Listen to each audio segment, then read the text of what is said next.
ನಮಸ್ಕಾರ. ಆರೋಗ್ಯ ರಹಸ್ಯ ವಿಶೇಷ ಕಾರ್ಯಕ್ರಮಕ್ಕೆ ಸ್ವಾಗತ. ನಾನು ಸಿಂಚನಾ. ಆರೋಗ್ಯ ಎಷ್ಟು ಮುಖ್ಯ ಅನ್ನೋದನ್ನ, ಹಾಗೆ ನಮ್ಮ ಆರೋಗ್ಯವನ್ನ ಕಾಪಾಡಿಕೊಳ್ಳೋದು ಹೇಗೆ ಅನ್ನೋದರ ಬಗ್ಗೆ ಗುರುಗಳು ಪ್ರತಿನಿತ್ಯವೂ ನಮ್ಮ ಕಾರ್ಯಕ್ರಮದಲ್ಲಿ ತಿಳಿಸ್ತಾನೆ ಇರ್ತಾರೆ. ಆದರೆ ಆರೋಗ್ಯ ಅಂದ್ರೆ ಕೇವಲ ದೈಹಿಕ ಆರೋಗ್ಯ ಮಾತ್ರವಲ್ಲ, ಮಾನಸಿಕವಾಗಿಯೂ ನಾವು ಬಲವಾಗಿರಬೇಕು. ಎಷ್ಟೋ ಜನರಿಗೆ ತಾವು ಮಾನಸಿಕ ರೋಗದಿಂದ ಬಳಲ್ತಾ ಇರೋದೇ ಗೊತ್ತಿರೋದಿಲ್ಲ. ಹಾಗಾದ್ರೆ ಈ ಮಾನಸಿಕ ರೋಗದ ಅರ್ಥ ಏನು? ಈ ಬಗ್ಗೆ ತಿಳಿಸಿಕೊಡಲು ನಮ್ಮೊಂದಿಗಿದ್ದಾರೆ ಶ್ರೀಮಾನ್ ಶ್ರೀ ಪುರುಷೋತ್ತಮ್ ದೇಶಿಕ್ ಗುರೂಜಿ. ಬನ್ನಿ ಗುರುಗಳನ್ನ ಕಾರ್ಯಕ್ರಮಕ್ಕೆ ಸ್ವಾಗತಿಸೋಣ. ನಮಸ್ಕಾರ ಗುರೂಜಿ, ಕಾರ್ಯಕ್ರಮಕ್ಕೆ ಸ್ವಾಗತ. ನಮಸ್ಕಾರ ಗುರೂಜಿ. ಮೊದಲಿಗೆ ಈ ಮಾನಸಿಕ ರೋಗದ ಅರ್ಥ ಏನು ಅಂತ. ಹರಿ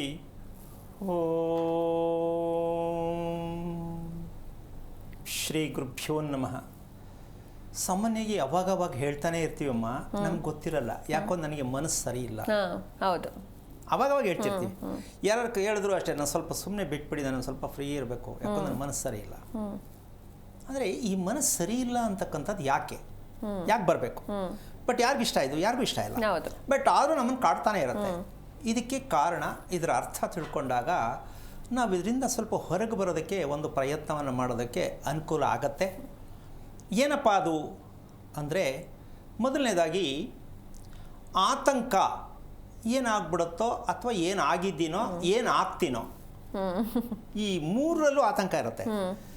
ಹಿಂದೆ ಏನಾಗಿತ್ತೋ, ಈಗೇನಾಗಿದೆಯೋ, ಮುಂದೆ ಏನಾಗುತ್ತೋ, ಈ ಆತಂಕ ಉತ್ತರನೇ ಸಿಗಲ್ಲ. ಇದಾದ ಮೇಲೆ ಇದರಿಂದ ಒಂದು ಸೇರ್ಕೊಳ್ಳುತ್ತೆ ಭಯ. ಈ ಭಯ ಬಂದ್ಬಿಟ್ರೆ ಯಾರಿಗೆ ಆಗಲಿ ತಡ್ಕೊಳ್ಳೋಕ್ಕೆ, ಇರೋಕ್ಕೆ, ವಾಸ ಮಾಡೋಕ್ಕೆ, ನಾನು ಬದುಕಬೇಕನ್ನೋ ಮಟ್ಟಕ್ಕೂ ತುಂಬ ಹಿಂದೆ ಕೊಟ್ಟೋಗ್ಬಿಡ್ತಾರೆ. ಭಯ ತುಂಬ ತುಂಬ ಒಂದು ಅಪಾಯಕಾರಿಯಾದಂತಹ ವಿಚಾರ. ಇದು ಮಕ್ಕಳಲ್ಲೂ ಇರುತ್ತೆ, ದೊಡ್ಡವರಲ್ಲೂ ಇರುತ್ತೆ. ಇವೆರಡರ ಮಧ್ಯೆ ಒಂದು ದೊಡ್ಡ ಘರ್ಷಣೆ ಪ್ರಾರಂಭ ಆಗುತ್ತೆ, ಕೋಪ ಮತ್ತು ದ್ವೇಷ. ಅಂದರೆ ನಾನೇನು ಕೊಡ್ತೆ ಇಲ್ಲಿ? ದ್ವೇಷ. ನಾನೇನು ಮಾಡಬೇಕು? ದ್ವೇಷ. ಇದೆಲ್ಲ ನನಗೆ ಯಾಕೆ ಬರಬೇಕು? ನಾನೇನು ತಪ್ಪು ಮಾಡಿದ್ದೀನಿ? ಇದು ಕೋಪ. ಇದಿಷ್ಟು ಸೇರ್ಕೊಂಡಿರುತ್ತೆ ಮಾನಸಿಕ ರೋಗದಲ್ಲಿ. ಇದಿಷ್ಟು ಸೇರ್ಕೊಂಡಿದೆ ಅಂತ ನಮಗೆ ಗೊತ್ತಾಗೋದು ಹೇಗೆ ಸ್ವಾಮಿ? ಗುರ್ತಿಸ್ಬೇಕಲ್ಲ. ಗುರ್ತಿಸ್ಕೊಂಡಾಗ ನಾವು ಇಲ್ಲ, ಇದು ನಂದು ತಪ್ಪಿದೆ, ನನಗೂ ಒಂದು ರೋಗ ಅಂತ, ಕಾಯಿಲೆ ಅಂತ ಒಂದಿದೆ, ಇದಕ್ಕೆ ಮೆಡಿಷನ್ ಇಲ್ಲ. ದೇಹ ಏನೇ ರಿಪೇರಿ ಮಾಡಿದ್ರು ಡಾಕ್ಟರ್ ಇದ್ದಾರೆ, ಮನಸ್ಸಿಗೆ ಡಾಕ್ಟರ್ ಇಲ್ಲ. ಹೌದಲ್ಲ? ಹಾಗಾಗಿ ಮಾನಸಿಕ ರೋಗ ಅಂತಕ್ಕಂಥದ್ದು ತುಂಬಾ ಅಪಾಯಕಾರಿಯಾಗಿರ್ತಕ್ಕಂಥ ಒಂದು ವಿಚಾರ ಅಂತ ಹೇಳ್ಬೋದು. ಈ ರಹಸ್ಯಕ್ಕೆ ಕಾರಣಕರ್ತನಾಗಿರ್ತಕ್ಕಂತಹ ಶ್ರೀಮನ್ನಾರಾಯಣನ ಪಾದ ಕಮಲಗಳಿಗೆ ಕೋಟಿ ಕೋಟಿ ನಮನಗಳ ಅರ್ಪಣೆಯನ್ನು ಮಾಡಿ, ಇಲ್ಲಿ ಈ ಮಾನಸಿಕ ರೋಗಕ್ಕೆ ಔಷಧಿ ಏನಾದ್ರು ಇದೆಯಾ ಅಂತ ಒಂದು ಪ್ರಶ್ನೆ ಬರುತ್ತೆ. ಹೌದಲ್ಲ? ಅದಿದ್ದರೆ ಯಾವ್ದಿರ್ಬೋದಮ್ಮ? ಮಾನಸಿಕ ರೋಗಕ್ಕೆ ಔಷಧಿ ಯಾವ್ದಿರ್ಬೋದು ಇದ್ರೆ? ನೀವೇ ಹೇಳಿ ಗುರೂಜಿ, ಗೊತ್ತಿಲ್ಲ. ಸೊ ಹೇಳೋಕ್ಕೂ ಕಷ್ಟ ಸ್ವಲ್ಪ. ಯಾಕೆಂದ್ರೆ ಯಾವುದು ಅಂತ ಹೇಳೋಣ, ಎಷ್ಟು ಥರ ಬೇಕಾರಿದೆ. ಹೌದು. ಇದಕ್ಕೆ ಮೊದಲನೇ ಭಾಗ ಮತ್ತಿಗೆ ಜಾರೋದು. ಅದು ಡ್ರಗ್ಸ್ ಆಗ್ಬೋದು, ಡ್ರಿಂಕ್ಸ್ ಆಗ್ಬೋದು, ಸ್ಮೋಕ್ ಆಗ್ಬೋದು. ಎಸ್, ಅದೇನೋ ಒಂದು ಫಿಕ್ಸ್ ಅಡಿಕ್ಟ್ ಆಗ್ತಾರೆ. ಇದಕ್ಕೆ ಇದು ಬಿಟ್ಟರೆ ಬೇರೆ ಮದ್ದಿಲ್ವೇ ಇಲ್ಲ. ಆಮೇಲೆ ಇದರಿಂದ ಹೊರಗೆ ಬರೋಕ್ಕಂತೂ ಆಗಲ್ಲ. ಫಿಕ್ಸ್ ಆದರೆ ಹೊರಗೆ ಬರೋಕ್ಕಂತೂ ಆಗಲ್ಲ. ಈಗ ಈ ರೀತಿಯಾಗಿ ಅಡ್ಡದಾರಿ ಹಿಡಿತಕ್ಕಂತಹ ಒಂದು ಮನಸ್ಥಿತಿ ಯಾಕೆ ಬೇಕು? ನನಗಿದೇ ಆಗಬೇಕು, ನನಗಿದೇ ಬೇಕು ಅಂತಕ್ಕಂತಹ ಮನಸ್ಥಿತಿ ಯಾಕೆ ಬರಬೇಕು? ಬಟ್ ಅದು ಕೆಟ್ಟದು ಅಂತ ಗೊತ್ತು, ಬೇಡ ಅಂತನೂ ಗೊತ್ತು. ಆದರೂ ಅದು ತಗೊಳ್ಳಿಲ್ಲ, ಅದಾಗಲಿಲ್ಲ ಅಂದರೆ ಸುಮ್ಮನೆ ಇರೋಕ್ಕಾಗಲ್ಲ. ಇದು ಎಲ್ಲಿಂದ ಉತ್ಪತ್ತಿ ಆಗತ್ತೆ ಅನ್ನೋ ಸತ್ಯ ತಿಳ್ಕೊಂಡಾಗ ಇದಕ್ಕೆ ಉತ್ತರ ಸಿಗತ್ತೆ. ಅದು ಯಾರು ತಿಳ್ಕೋಬೇಕು ಅಂದರೆ ನಾವು ಹೇಳಿದ್ರೆ ಅರ್ಥ ಆಗಲ್ಲ, ಕೋಪ ಬರುತ್ತೆ ಜನಕ್ಕೆ, ಕೆಲವರಿಗೆ. ಅದನ್ನು ಸ್ವಲ್ಪ ವಿವರಣೆ ಕೊಟ್ಟು ಆಮೇಲೆ ಮುಂದಕ್ಕೆ ವಿಚಾರವನ್ನು ಹೇಳೋಣ. ಈ ರಹಸ್ಯಕ್ಕೆ ಕಾರಣಕರ್ತನಾಗಿರ್ತಕ್ಕಂತಹ ಶ್ರೀಮನ್ನಾರಾಯಣನ ಪಾದ ಕಮಲಗಳಿಗೆ ಕೋಟಿ ಕೋಟಿ ನಮನಗಳ ಅರ್ಪಣೆಯನ್ನು ಮಾಡಿ ವಿಷಯಕ್ಕೆ ಬರೋದೇ ಆದರೆ, ನಿನ್ನೆ ಒಂದು ವಿಚಾರ ಹೇಳಿದೆ. ಏನು? ಸತ್ತವರ ಫೋಟೋವನ್ನು ಪೂಜಿಸುವುದರಿಂದ ನಮಗೆ ಏನು ಅಂತಕ್ಕಂಥ ವಿಷಯವನ್ನು ತಿಳ್ಕೋಬೇಕು ಅನ್ನೋದು ಒಂದು ಪ್ರಕ್ರಿಯೆ ಹೇಳಿದೆ.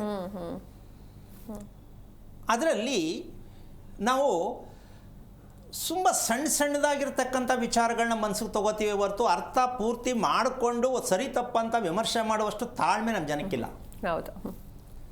ಯಾಕೆ ಇಡಬಾರ್ದು, ಇಟ್ಟರೆ ಹೇಗೆ ಇಡಬೇಕು ಅನ್ನೋ ವಿಚಾರ ಎರಡೂ ಹೇಳಿದ್ದೀನಿ. ಯಾಕೆ ಇಡಬಾರ್ದು, ಇಟ್ಟರೆ ಹೇಗೆ ಇಡಬೇಕು, ಇಡಲೇಬಾರ್ದು ಅಂತ ಹೇಳಿಲ್ಲ. ಇದನ್ನು ಅರ್ಥ ಮಾಡ್ಕೊಳ್ಳದೆ ಕೆಲವರು ಏನು ಹಿಂಗೆ ಹೇಳ್ಬಿಟ್ರಲ್ಲ, ಅವರು ನಮಗೆ ಜನ್ಮ ಕೊಟ್ಟವರು, ನಮಗೆ ಏನು ಬೇಕು ಎಲ್ಲವನ್ನು ಕೊಟ್ಟವರು, ಇದಕ್ಕೆ ಮಾತ್ರ ಅಪ್ಪ ಅನ್ನಿಸ್ಕೊಳ್ಳೋದಲ್ಲ, ಹೆಚ್ಚಾಗಿ ಕಾರಣಕರ್ತರು ತಂದೆನೇ ನಾವು ಭೂಮಿಗೆ ಬರೋಕ್ಕೆ ಅಂತ ಹೇಳ್ಕೊಬೋದು. ಒಂದು ಹೆಮ್ಮೆಯ ವಿಚಾರದಲ್ಲಿ ಹೇಳ್ಬೋದು. ಆದರೆ ನಾವು ತಂದೆಗೆ ಏನು ಕೊಡಬೇಕು, ತಾಯಿಗೆ ಏನು ಕೊಡಬೇಕು, ಹೇಗೆ ನಡ್ಕೋಬೇಕು ಅನ್ನೋ ಪ್ರಜ್ಞೆ ಇಲ್ಲದೆ ಫೋಟೋ ಇಟ್ಕೊಂಡು ಪೂಜೆ ಮಾಡಿಬಿಟ್ರೆ ಹೊರ ಕೊಟ್ಬಿಡಲ್ಲ. ಹೌದು, ಈ ವಿಚಾರವನ್ನು ಅರ್ಥ ಮಾಡ್ಕೋಬೇಕು. ಸುಮ್ಮನೆ ಎಲ್ಲೋ ಕೂತ್ಕೊಂಡು ಬಂಬಡಿ ಹೊಡ್ಕೊಳ್ಳೋದಲ್ಲ. ಒಂದು ಮಾತಾಡಬೇಕಾದ್ರೆ ಅರ್ಥ ಗೊತ್ತಿದ್ರೆ ಮಾತ್ರ ಮಾತಾಡಬೇಕು. ಅಥವಾ ಟಾರ್ಚರು, ಹೆದರ್ಸೋಕ್ಕೆ, ಬ್ಲ್ಯಾಕ್ ಮೇಲ್ ಮಾಡೋಕ್ಕೆ ಇಲ್ಲಿ ಯಾರೋ ಅದಕ್ಕೇನು ಕೇರ್ ಮಾಡೋಕ್ಕೇನು ಕೂತಿಲ್ಲ. ಇಲ್ಲಿ ವಿಚಾರ ಅರ್ಥ ಆಗಲ್ಲ ತಾನೇ, ನಿಮಗೆ ಬಲವಂತ ಮಾಡ್ತಾ ಇಲ್ಲ, ನೋಡಬೇಡಿ, ಕಟ್ ಮಾಡಿ, ಬಟ್ ಆರ್ಡರ್ ಮಾಡ್ತಾ ಇಲ್ಲ. ಇದನ್ನು ಅರ್ಥ ಮಾಡ್ಕೊಂಡು ಮಾತಾಡಬೇಕು. ಮಾತಾಡಿದ ತಕ್ಷಣ ಹೆದರ್ಕೊಂಡ್ಬಿಡ್ತಾರೆ ಅಂತ ತಿಳ್ಕೊಳ್ಳೋದು ಮೊದಲನೇ ಅಪರಾಧ. ಇಲ್ಲಿ ಯಾರು ಹೆದರಕ್ಕೆ ರೆಡಿ ಇಲ್ಲ. ಯಾಕೆ ಅಂದರೆ ಸತ್ಯವನ್ನು ಹೇಳಬೇಕಾದ್ರೆ ಸತ್ಯವನ್ನು ತಿಳ್ಕೊಳ್ಳೋಕೆ ನಿಮಗೆ ತಾಕತ್ತಿರಬೇಕು, ಗೊತ್ತಿರಬೇಕು.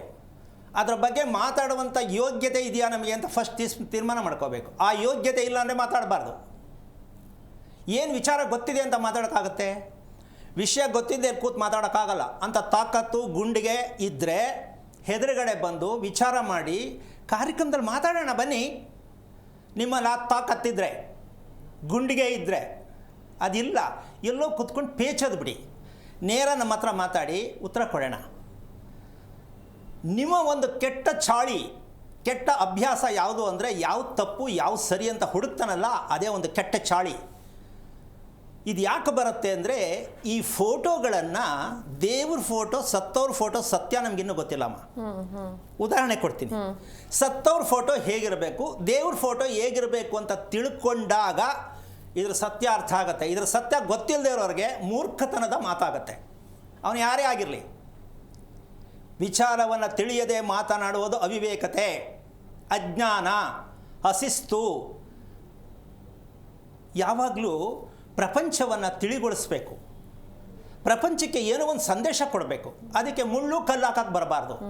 ಯಾವುದೋ ಜನ್ಮದ ಕರ್ಮ ನಾನು ಅನುಭವಿಸ್ತಾ ಇದ್ದೀನಿ ಅಂತ ಬೆಳಗ್ಗೆ ಆದರೆ ಹೇಳ್ಕೊಳ್ಳುವಂಥ ನಾವು ಚಾಳಿ ಏನು ಇನ್ನೊಬ್ರು ಕಡ್ಡಿ ಚಿಚ್ಚೋದು, ಒಳ್ಳೆಯದನ್ನು ಹಾಳು ಮಾಡೋದು, ಒಳ್ಳೆಯ ರಸ್ತೆ ಕಲ್ಲಿಡೋದು, ಚೆನ್ನಾಗಿರತಕ್ಕಂತಹ ಒಂದು ಪದಾರ್ಥವನ್ನು ಕೆಡಿಸೋದು, ಈ ಕೆಟ್ಟ ಚಾಳಿ ಎಲ್ರಿಗೂ ಬರಲ್ಲ. ಇದು ಈ ಡ್ರಗ್ಸ್ಗೆ ಎಡಿಟ್ ಆದಂಗೆ ಇದೊಂದು ಭಾಗ. ಎದುರುಗಡೆ ಮನೆ ಚೆನ್ನಾಗಿದೆ, ಅದಕ್ಕೇನಾದ್ರು ತೊಪ್ಪೆ ಹೊಡಿಯೋಣ, ಹೌದು ಅಲ್ಲಮ್ಮ. ಇವರೇನೋ ಹೊಸ ಸಂದೇಶ ಕೊಡ್ತಾ ಇದ್ದಾರೆ, ಇಲ್ಲಿ ಏನೋ ಒಂದು ಕಿಂಟಲ್ ಮಾಡೋಣ. ಅವರು ಹೆಣ್ಣು ಗಂಡ ಹೆಂಡತಿ ತುಂಬ ಚೆನ್ನಾಗಿದ್ದಾರೆ, ಮಧ್ಯೆ ಏನಾದ್ರು ಫಿಟ್ಟಿಂಗ್ ಇಡೋಣ. ಇಂಥ ಕಂತ್ರಿ ಬುದ್ಧಿಗಳು ಬರೋದು ಯಾರಿಗೆ ಅಂದರೆ ಯಾವ ಸರಿ ಯಾವ ತಪ್ಪು ಅಂತ ಸುಮ್ಮನೆ ಚಾಳಿ, ಅವರವರ ವೈಯಕ್ತಿಕ ಅನುಸಾರವಾಗಿ ಮಾತಾಡ್ಕೊಳ್ಳೋದಲ್ಲ. ನಿಮಗೆ ಅದರ ಬಗ್ಗೆ ಮಾಹಿತಿ ಗೊತ್ತಿರಲ್ಲ. ಅದಕ್ಕೋಸ್ಕರವಾಗಿ ಫೋಟೋ, ಒಂದು ಸಣ್ಣ ಉದಾಹರಣೆ, ಶಿವ ಪಾರ್ವತಿ ಫೋಟೋ ನೋಡಿದ್ಯಮ್ಮ. ಅದನ್ನು ದೇವರು ಕೈ ಕಾಲು ಪ್ರತಿಯೊಂದು ಅಂಗಾಂಗಗಳನ್ನು ಇರ್ತಕ್ಕಂಥದ್ದನ್ನ ದೇವರು ಅಂತ ಹೇಳ್ತೀವಿ. ಕೈ ಕಾಲು ಕಟ್ಟಾಗಿರತಕ್ಕಂಥದ್ದನ್ನ ದೇವರು ಅಂತ ಹೇಳಲ್ಲ, ಅದಕ್ಕೆ ಪ್ರೇತಾತ್ಮ ಅಂತ ಹೇಳ್ತೀವಿ. ಇದನ್ನು ಬೇಕಾದ್ರೆ ಕ್ವಶನ್ ಹಾಕ್ಕೊಳ್ಳಿ, ಏನು ಹಿಂಗೆ ಹೇಳ್ಬಿಟ್ರಲ್ಲ ಅಂತ. ದೇವರು ನೋಡೋಕ್ಕೆ ಎಷ್ಟು ಮುದ್ದಾಗಿದೆ ಅಲ್ವಾ, ಮಗು ಥರ ಇದೆಯಲ್ವಾ ಅಂತ ಖುಷಿ ಆಗತ್ತೆ. ಪ್ರತಿ ಮನೆಯಲ್ಲಿ ಇಡುವಂಥ ಫೋಟೋ, ದೇವಸ್ಥಾನದಲ್ಲಿರ್ತಕ್ಕಂಥ ವಿಗ್ರಹ ಸುಂದರವಾಗಿ ಮಗು ರೀತಿ ಇದೆಯಾ ಅಂತ ದಯವಿಟ್ಟು ನೋಡ್ಕೊಳ್ಳಿ. ಇದು ಕಂಡಿಡಿಯೋಕ್ಕಾಗಿದೆ ನೋಡ್ಕೊಳ್ಳಿ. ನಿಮಗೆ ಪೂಜೆ ಮಾಡೋರಿಂದ ಹಿಡಿದು ಈ ಥರ ದಿಕ್ಕು ತಪ್ಪಿ ಮಾತಾಡೋರಿಗೆ ಇದು ದೊಡ್ಡ ಮೆಸೇಜ್. ದೇವಸ್ಥಾನದಲ್ಲಿರ್ತಕ್ಕಂಥ ದೇವಾಲಯದ ಮೂರ್ತಿ ಸುಂದರವಾಗಿ ಮಗುವಿನ ರೀತಿ ಇದೆಯಾ, ಅದು ನಿಮ್ಮ ಕೈಲಿ ನೋಡೋಕ್ಕಾಗಿದೆಯಾ, ಅದನ್ನು ಗುರ್ಸೋಕ್ಕಾಗಿದೆಯಾ, ಅದ್ರ ಬಗ್ಗೆ ಮಾತಾಡೋ ಯೋಗ್ಯತೆ ಇದೆಯಾ, ತೀರ್ಮಾನ ಮಾಡಿ. ಇಲ್ಲ, ಕೈ ಕಾಲಿಲ್ಲದೆ ಇರತಕ್ಕಂಥ ಶಿವಪಾರ್ವತಿ ಫೋಟೋನ ಸಮಾಜಕ್ಕೆ ತರಬಾರ್ದು ಅನ್ನೋ ಪ್ರಜ್ಞೆ ನಮಗೆ ಗೊತ್ತಿಲ್ಲ. ಇನ್ನೂ ಅದನ್ನೇ ಪೂಜೆ ಮಾಡ್ತಿರ್ತಕ್ಕಂಥ ಅವಿವೇಕಿಗಳಾಗಿದ್ದೀವಿ ನಾವು. ದೇವರು ಅಂದ ಮೇಲೆ ಪ್ರತಿ ಭಾಗ ಕಾಣಿಸ್ಬೇಕು, ಅದ್ರ ಬಗ್ಗೆ ಇನ್ನೂ ಗಂಧ ಗೊತ್ತಿಲ್ಲ. ಸತ್ತವ್ರ ಫೋಟೋಗೂ ಕೈ ಕಾಲು ನಿಂತಿರಬೇಕು, ಚೆನ್ನಾಗಿ ನಗ್ನಗ್ತಾ ಇರಬೇಕು, ಖುಷಿಯಾಗಿರಬೇಕು, ಅದು ಸತ್ತವ್ರ ಫೋಟೋ ಮನೇಲಿ ಇಡಬೇಕು. ಆ ಯೋಗ್ಯತೆ ಗೊತ್ತಿದೆಯಾ? ಕಣ್ಣೆಲ್ಲೋ ಇರುತ್ತೆ, ಕತ್ತೆಂಗೋ ಇರುತ್ತೆ. ಸತ್ತ ವ್ಯಕ್ತಿಯ ಫೋಟೋ ಸುಂದರವಾಗಿ ಕಾಣಿಸುತ್ತೇನಮ್ಮ? ಇಲ್ಲ ಅಲ್ಲ. ಸುಂದರವಾಗಿರೋ ಪದಾರ್ಥವನ್ನು ನೋಡದೇ ಇದ್ದಾಗ ಮನಸ್ಸು ಎಷ್ಟು ಕೆಟ್ಟದಾಗತ್ತೆ. ಅಂಥವರೇ ಕುಡಿಯೋ ಅಭ್ಯಾಸಕ್ಕೆ ಹೋಗುವವರು, ಅಡ್ಡದಾರಿಯನ್ನು ಹಿಡಿಯುವವರು, ಸಾಲದಲ್ಲಿ ಇರುವವರು, ದುಃಖದಲ್ಲಿ ಮುಳುಗಿರುವವರು, ಕನಸಲ್ಲಿ ನಿದ್ದೆಯಲ್ಲಿ ಮಾತ್ರ ಕನಸು ಬರಲ್ಲ ಇವರಿಗೆ, ಕೂತಿದ್ರು ಕನಸು ಬರುತ್ತೆ. ಮಲಗದ ಕನಸು ಬರೋದು ಒಂದೇ. ಇವ್ರಿಗೆ ಹೆಂಗಿರುತ್ತೆ ಅಂದರೆ ಸುಮ್ಮನೆ ಕಣ್ಣು ಮುಚ್ಕೊಂಡ್ರೆ ಕನಸು ಬೀಳತ್ತೆ. ಯಾಕೆ ಅಂದರೆ ಅಜ್ಞಾನತ್ವ ಯಾರು ಮೆದುಳಲ್ಲಿ ತುಂಬ್ಕೊಂಡಿದೆಯೋ ಅವ್ರಿಗೆಲ್ಲ ಕೂತರು ಕನಸು, ಮಲ್ಕೊಂಡ್ರು ಕನಸು. ಅದಕ್ಕೆ ಯಾರು ನೋಡಿದ್ರು ಚೆನ್ನಾಗಿ ಕಾಣಿಸಲ್ಲ ಅವರಿಗೆ, ಯಾರು ಹೇಳಿದ್ರು ಚೆನ್ನಾಗಿ ಕೇಳಿಸ್ಕೊಳ್ಳಲ್ಲ. ತಮ್ಮ ಪ್ರತಿಷ್ಠೆಯ ಮೂಲಕವಾಗಿ ಮಾತಾಡಿ ಪ್ರದರ್ಶನ ಮಾಡೋಕ್ಕೆ ಬರ್ತಾರೆ. ಇದರಿಂದ ಏನು ಉಪಯೋಗ ಇಲ್ಲ, ಮನಸ್ಸು ಕೆಟ್ಟೋಗುತ್ತೆ, ಕೋಪ ಬರುತ್ತೆ, ಅದರಿಂದ ನಿಮ್ಮ ಆರೋಗ್ಯ ಹಾಳಾಗುತ್ತೆ. ಆರೋಗ್ಯ ಚೆನ್ನಾಗಿರಬೇಕು ಅಂದರೆ ಒಳ್ಳೆಯದನ್ನು ಕೇಳಿಸ್ಕೊಳ್ಳಿ, ನಿಮ್ಗೆ ಇಷ್ಟ ಆಗದಿದ್ದನ್ನು ಬಿಟ್ಬಿಡಿ. ಎಲ್ರಿಗೂ ಒಳ್ಳೇದಾಗೋ ಥರ ಸಿನಿಮಾ ಮಾಡೋಕ್ಕಾಗತ್ತಮ್ಮ? ಇಲ್ಲ ಅಲ್ವಾ? ಎಲ್ಲ ಸರಿ ಫೈಟ್ ಕೊಟ್ಟಿಲ್ಲ ಅಂತಾನೊಬ್ಬ, ಎಲ್ಲ ಸರಿ ಸಾಂಗ್ ಚೆನ್ನಾಗಿಲ್ಲ ಅಂತಾನೆ. ಹಾಗೆ ನಾವು ಕೇಳಿಸ್ಕೊಳ್ತಕ್ಕಂತಹ ವಿಚಾರಗಳು ಎಲ್ಲರನ್ನು ಒಪ್ಪಿಸಿ ಮಾತಾಡೋಕ್ಕಾಗಲ್ಲ. ಯಾಕಿಷ್ಟು ವರ್ಣನೆ ಮಾಡ್ತಾ ಇದ್ದೀನಿ ಅಂತಂದರೆ, ವಿಷಯ ಯಾರೂ ಹೇಳದೇ ಇರತಕ್ಕಂಥ ವಿಚಾರಗಳು ಇಲ್ಲಿ ಬರ್ತಾ ಇದೆ ಕಾರ್ಯಕ್ರಮದಲ್ಲಿ ಅಂತ ಯಾವುದೋ ಜನ್ಮದ ಕರ್ಮ ಕಳೆಯೋದಕ್ಕೆ ನಾವು ಇದನ್ನು ಕಿವಿ ಕೇಳಿಸ್ಕೊತಾ ಇದ್ದೀವಿ ಅನ್ನೋ ಪ್ರಜ್ಞಾಸ್ಥಿತಿಯಲ್ಲಿ ಇರ್ತಕ್ಕಂಥ ಅವರಿಗೆ ಒಂದು ಸಲಕ್ಕೆ 5 ಸಲ ಕಾರ್ಯಕ್ರಮವನ್ನು ನೋಡಿ ಮಾತಾಡೋ ಯೋಗ್ಯತೆಯನ್ನು ಪಡ್ಕೋಬೇಕು. ತಿಕ್ಕಲ್ ಥರ ಮಾತಾಡ್ಬಿಟ್ರೆ ಇಲ್ಲೇನು ಯಾರೂ ಎದುರ್ಕೊಳ್ಳಲ್ಲ. ಆರ್ಭಟ ಇಂಥವ್ರು ಮಾಡಿದವರೆಲ್ಲ ನಮ್ಮ ದೇಶದಲ್ಲಿ ಮಣ್ಣು ಹೋಗಿದ್ದಾರೆ. ಯಾವ ಕಾರಣಕ್ಕೂ ಯಾರೇ ಆಗಲಿ ಒಬ್ಬರ ಹತ್ರ ಮಾತಾಡಬೇಕಾದ್ರೆ, ಒಬ್ಬರ ವಿಚಾರದಲ್ಲಿ ಮಾತಾಡಬೇಕಾದ್ರೆ ಪ್ರಜ್ಞೆ ಇಟ್ಕೊಂಡು ಮಾತಾಡಬೇಕು. ಲಕ್ಷಾಂತರ ಜನ ನೋಡ್ತಕ್ಕಂಥ ಕಾರ್ಯಕ್ರಮ ಮಾಡಬೇಕಾದ್ರೆ ಆ ಪ್ರಜ್ಞೆ ನಮಗೆಷ್ಟಿರುತ್ತೆ ಅಂತ ಪ್ರತಿಯೊಬ್ಬರು ಯೋಚನೆ ಮಾಡಿದ್ರೆ ಒಳ್ಳೆಯದು. ಇದನ್ನು ಎಲ್ಲರೂ ಹೇಳ್ತಾರೆ ಅಂತಲ್ಲ, ಎಲ್ಲೋ ಕೆಲವ್ರಿಗೆ ಇರುತ್ತೆ ಇದೆಲ್ಲ ಒಂಥರ ಕುಚೇಷ್ಟೆ ಮಾಡೋದು. ಇದನ್ನು ಎಷ್ಟು ಸತ್ಯ ಇದೆ ಹೇಳೋದ್ರಲ್ಲಿ ಈಗ ಎಲ್ರಿಗೂ ಅರ್ಥ ಆಗಿದೆ ಅಂತ ಅಂದ್ಕೊಳ್ತೀನಿ. ಸತ್ತವರ ಫೋಟೋಗೆ ಕೈ ಕಾಲು ಎಲ್ಲವೂ ಇರಬೇಕು ಅಂತ ಬೇಡ ಅಂತಿಮ್ಮ, ಇರಬೇಕು. ಆಮೇಲೆ ಆ ಮುಖ, ಸತ್ತವ್ರ ಮುಖ ನಗ್ನಗ್ತಾ ಇರತ್ತಾ? ಇರಲ್ಲ. ಈಗ ನಗ್ನಗ್ತಾ ಮಾಡೋಕ್ಕಾಗತ್ತಾ? ಅದು ಗೊತ್ತಿಲ್ಲ. ಅಂದ ಮೇಲೆ ಇದ್ರ ಬಗ್ಗೆ ಎಷ್ಟು ತಿಳ್ಕೊಂಡಿದ್ದೀರಾ? ಇದರಿಂದ ಏನೆಲ್ಲ ಅನಾಹುತ ಆಗ್ತಾ ಇದೆ ಅಂತ ಕೆಲವೊಂದೆರಡು ಟಿಪ್ಸ್ ಹೇಳ್ತೀನಿ. ಗಂಡನ ಬಿಟ್ಟವರು, ಹೆಂಡತಿ ಬಿಟ್ಟವರು, ಮದುವೆ ಆಗದೇ ಇರೋರು, ಮಕ್ಕಳಾಗದೇ ಇರೋರು, ನೆಮ್ಮದಿಯಾಗಿ ಇಲ್ಲದೇ ಇರೋರು, ಯಾವುದೇ ರೋಗ ಏನು ರೋಗ ಅಂತ ಕಂಡುಹಿಡಿಯೋಕ್ಕಾಗದೆ ಅನುಭವಿಸ್ತಾ ಇರೋರು, ಇವರಿಗೆಲ್ಲ ಸಿಗೋ ಗಿಫ್ಟ್ ಏನು ಅಂದರೆ ಸತ್ತವರ ಫೋಟೋವನ್ನು ನೋಡುವಂತಹ ಅಭ್ಯಾಸ ಇರುವಂಥವರಿಗೆ ದೀರ್ಘ ಕಾಯಿಲೆಯಲ್ಲಿ, ಔಷಧ ಇಲ್ಲದ ಕಾಯಿಲೆಯಲ್ಲಿ ಸತ್ತು ಸುಣ್ಣ ಆಗಬೇಕಾಗತ್ತೆ. ಇದನ್ನು ಪ್ರತಿಯೊಬ್ಬರು ಅರ್ಥ ಮಾಡ್ಕೋಬೇಕು.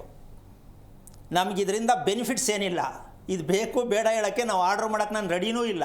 ನಿಮ್ಮ ವೈಯಕ್ತಿಕ ಅದು ಇಟ್ಕೊಳ್ಳಿ, ಯಾರು ಬೇಡ ಅಂದಿದ್ದು.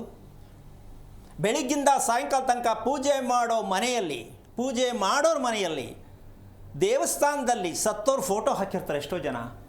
ಆ ದೇವಾಲಯ ಎಲ್ಲಿರುತ್ತೆ ಅಂದರೆ ಸ್ಟೇಷನ್ ಕೋರ್ಟಲ್ಲಿ ಇರುತ್ತೆ. ಯಾವ ದೇವಸ್ಥಾನದಲ್ಲಿ ಸತ್ತೋರು ಫೋಟೋ ಇಟ್ಕೊಂಡಿರ್ತಾರೆ. ಯಾಕೆ ಅಂದರೆ ದೇವಸ್ಥಾನ ಕಟ್ಟಿಸ್ತಾರೆ ಸ್ವಾಮಿಯವರು, ಇವರು ದಾನಿಗಳ ಸ್ವಾಮಿ. ಅಮ್ಮ ಆ ಫೋಟೋ ದೇವಸ್ಥಾನಕ್ಕೆ ಬಂದರೆ ಅವರ ಕುಟುಂಬಕ್ಕೆ ದೊಡ್ಡ ಸಮಸ್ಯೆ ಆಗತ್ತೆ ಅಂತ ಈ ನಮ್ಮ ದೇಶದಲ್ಲಿ ಗೊತ್ತಿಲ್ಲ. ತೋರ್ಪಡಿಸೋದಕ್ಕಲ್ಲ ಇದು. ಸತ್ತವರನ್ನು ಯಾವ ಕಾರಣಕ್ಕೂ ಮತ್ತೆ ನಾವು ಅದನ್ನು ಚಿತ್ರಪಟವನ್ನು ನೋಡೋದ್ರಲ್ಲಿ ಯಾವುದೇ ಉರುಳಿಲ್ಲ. ಕನ್ನಂಬಾಡಿ ಕಟ್ಟು ಸರಂ ವಿಶ್ವೇಶ್ವರಯ್ಯನವ್ರನ್ನ ತಗೊಂಡೋಗಿ ಬಿಸ್ತಲ್ಲಿ ಕೂರ್ಸವ್ರೆ. ಪಾಪ ಮೇಲೇನು ಟಾಪೇ ಇಲ್ಲ, ನೀರು ಕೊಟ್ಟವ್ರೆ ನಮಗೆ. ಏನಮ್ಮ? ಹೌದು ಅಲ್ವಾ? ಅವ್ರಿಗೆ ಬಿಸ್ತಲ್ಲಿ ಕೂರಿಸಿದ್ದಾರೆ ಅಂತ ನಮಗೆ ಆ ಯೋಗ್ಯತೆನ ನಾವು ಇನ್ನೂ ತಿಳ್ಕೊಂಡಿಲ್ಲ. ಈ ದೇಶದಲ್ಲಿ ಯಾರಿಗೆ ಆಗಲಿ ಒಳ್ಳೆಯದನ್ನು ಕೊಟ್ಟವ್ರಿಗೆ ಯಾರಿಗೂ ಯಾರು ಕೊಡಲ್ಲ ರೀ. ಕೂತ್ಕೊಂಡು ಪುಕ್ಕಟೆ ಭಾಷಣ ಮಾಡ್ತಾರೆ ಅಷ್ಟೇ ಹೊರ್ತು ಉಪಯೋಗ ಯಾರಿಗೂ ಇಲ್ಲ. ಒಳ್ಳೆಯದನ್ನು ಮಾಡೋಕ್ಕೆ ಗೊತ್ತಿಲ್ಲ. ಒಳ್ಳೆಯದನ್ನು ಮಾಡೋರಿಗೆ ನೋಡೋಕ್ಕೆ ಯೋಗ್ಯತೆ ಇಲ್ಲ. ಈ ತಪ್ಪನ್ನು ಪ್ರತಿಯೊಬ್ಬರು ಅರ್ಥ ಮಾಡಿಕೊಂಡ್ರೆ ಕಿಂಟಲ್ ಮಾಡ್ಬೋದು. ಯಾರೇ ಆಗಲಿ, ಗಂಡನ ಹೆಂಡ್ತಿ ಗಂಡ ಕಿಂಟಲ್ ಮಾಡಿ ಮಾತಾಡ್ತಾರೆ ಕೆಲವರು. ನಿನಗೆಲ್ಲ ಗೊತ್ತೋ? ಸೊ ಈ ಥರದ್ದನ್ನು ಯಾವಾಗಲೇ ಆಗಲಿ ಮಾತಾಡೋದ್ರಿಂದ ನಿಮ್ಮ ಮನಸ್ಸೇ ಕೆಡೋದು. ಈ ವಿಚಾರಕ್ಕೆ ಯಾವ ಕಾರಣಕ್ಕೂ ವಿಚಾರವನ್ನು ಸಂಕ್ಷಿಪ್ತವಾಗಿ ಪೂರ್ಣವಾಗಿ ತಿಳ್ಕೊಳ್ಳಿ. ನಿಮ್ಗೆ ಅರ್ಥ ಆಗಲಿಲ್ವಾ ಇನ್ನೊಂದು ಸಲ ಕೇಳಿ ನೋಡಿ, ಆಮೇಲೆ ನೀವು ಒಂದು ಡಿಸೈಡ್ಗೆ ಬನ್ನಿ ಇದು ತಪ್ಪು ಅಂತ. ತಪ್ಪು ಸಂದೇಶ ಕೊಡ್ತಕ್ಕಂಥ ವಿಚಾರ ಯಾವ ಕಾರಣಕ್ಕೂ ತಪ್ಪೇ ಅದು. ಆದರೆ ಮನೆಯಲ್ಲಿರ್ತಕ್ಕಂಥ ಫೋಟೋಗಳನ್ನು ಈ ಥರದ ಫೋಟೋಗೆ ಪೂಜೆ ಮಾಡಬೇಕು, ಈ ಥರ ಸತ್ತವ್ರ ಫೋಟೋ ಹೀಗೆ ಇರಬೇಕು ಅಂತ ತಿಳ್ಕೊಂಡ್ರಲ್ವಾ, ಅದು ನೀವು ಪಾಸ್ ಆಗ್ತೀರ. ಎಷ್ಟು ಕುಟುಂಬಗಳಲ್ಲಿ ಈ ವಿಚಾರಗಳಿಲ್ಲಮ್ಮ. ಮದುವೆ ಸಮಸ್ಯೆ, ಹೌದು, ಮದುವೆ ಆಗಕ್ಕೆ ಸಮಸ್ಯೆ, ಇದೆಲ್ಲ ನಡೀತಾ ಇರೋದು ಯಾವುದರಿಂದ? ಸತ್ತವರಿಂದ ಅಲ್ಲ. ಸತ್ತವರು ದೇವರು ಅಂತ ಅಂದ್ಕೊಳ್ಳೋಣ, ತಪ್ಪಿಲ್ಲ. ಆದರೆ ಅವ್ರು ಜೀವ ಸಾಯ್ತಾ ಇದ್ದಾಗ ದೇವ್ರ ಥರ ನೋಡಿಕೊಂಡೇ ಇಲ್ಲ, ಬೈಕೊಂಡು ಕೋಪ ಮಾಡಿಕೊಂಡು ಚೇಷ್ಟೆ ಮಾಡಿರೋದು. ಸತ್ತೋದ ಮೇಲೆ ದೇವ್ರು ಆಗ್ಬಿಡ್ತಾರೆ ಅಂತ ನೀವು ತಿಳ್ಕೊಂಡ್ರೆ ನಿಮ್ಮ ಕಲ್ಪನೆ. ಹಿರಿಯರಿಗೆ ಬೆಲೆ ಕೊಡಬೇಕು, ಸತ್ಯ. ಆದರೆ ಸತ್ತವ್ರ ಫೋಟೋ ಪೂಜೆ ಮಾಡಬೇಕಂತ ಯಾವ ಧರ್ಮದಲ್ಲೂ ಇಲ್ಲ. ಅವ್ರಿಗೆ ಮಾಡಬೇಕಾಗಿರೋದು ಶ್ರಾದ್ದಗಳು. ವರ್ಷಕ್ಕೊಮ್ಮೆ, ತಿಂಗಳಿಗೊಮ್ಮೆ ಪ್ರತಿದಿನ ಅವ್ರಿಗೆ ಊಟ ಹಾಕಬೇಕು. ಅದು ಗೊತ್ತಾ? ಇಲ್ಲ. ಊಟ ಹಾಕೋದನ್ನ ಬಿಟ್ಟು ಗಂಧದ ಕಡ್ಡಿ ತಗೊಂಡು ಪೂಜೆ ಮಾಡಿಬಿಟ್ರೆ ನೀವು ದೇವರು ಅಂದ ತಕ್ಷಣ ನಿಮಗೆಲ್ಲ ಸಿಕ್ಕಿದ್ದೆಲ್ಲ ಸಿಕ್ಬಿಡಲ್ಲ. ಅವರೇ ಕಷ್ಟ ಅನುಭವಿಸಿರ್ತಾರೆ, ಅವರೇ ದುಃಖದಲ್ಲಿ ಅನುಭವಿಸಿರ್ತಾರೆ, ಅವರೇ ಕಾಯಿಲೆಯಿಂದ ಸತ್ತಿರ್ತಾರೆ. ನೀವು ಅದನ್ನೇ ಪಾಲನೆ ಮಾಡ್ಕೊಂಡೇ ಹೋಗಬೇಕು. ಆ ಕಾಯಿಲೆ ನಿಮಗೂ ಇರುತ್ತೆ. ಈಗ ಯೋಚನೆ ಮಾಡಿ ಇದೆಷ್ಟು ಮಟ್ಟಕ್ಕೆ ನಾವು ತಿಳ್ಕೊಂಡ್ರೆ ಸರಿ ಅಂತ. ಇದಕ್ಕೆ ಬೇಕಾದಷ್ಟು ಸಾಕ್ಷಿಗಳಿದೆ.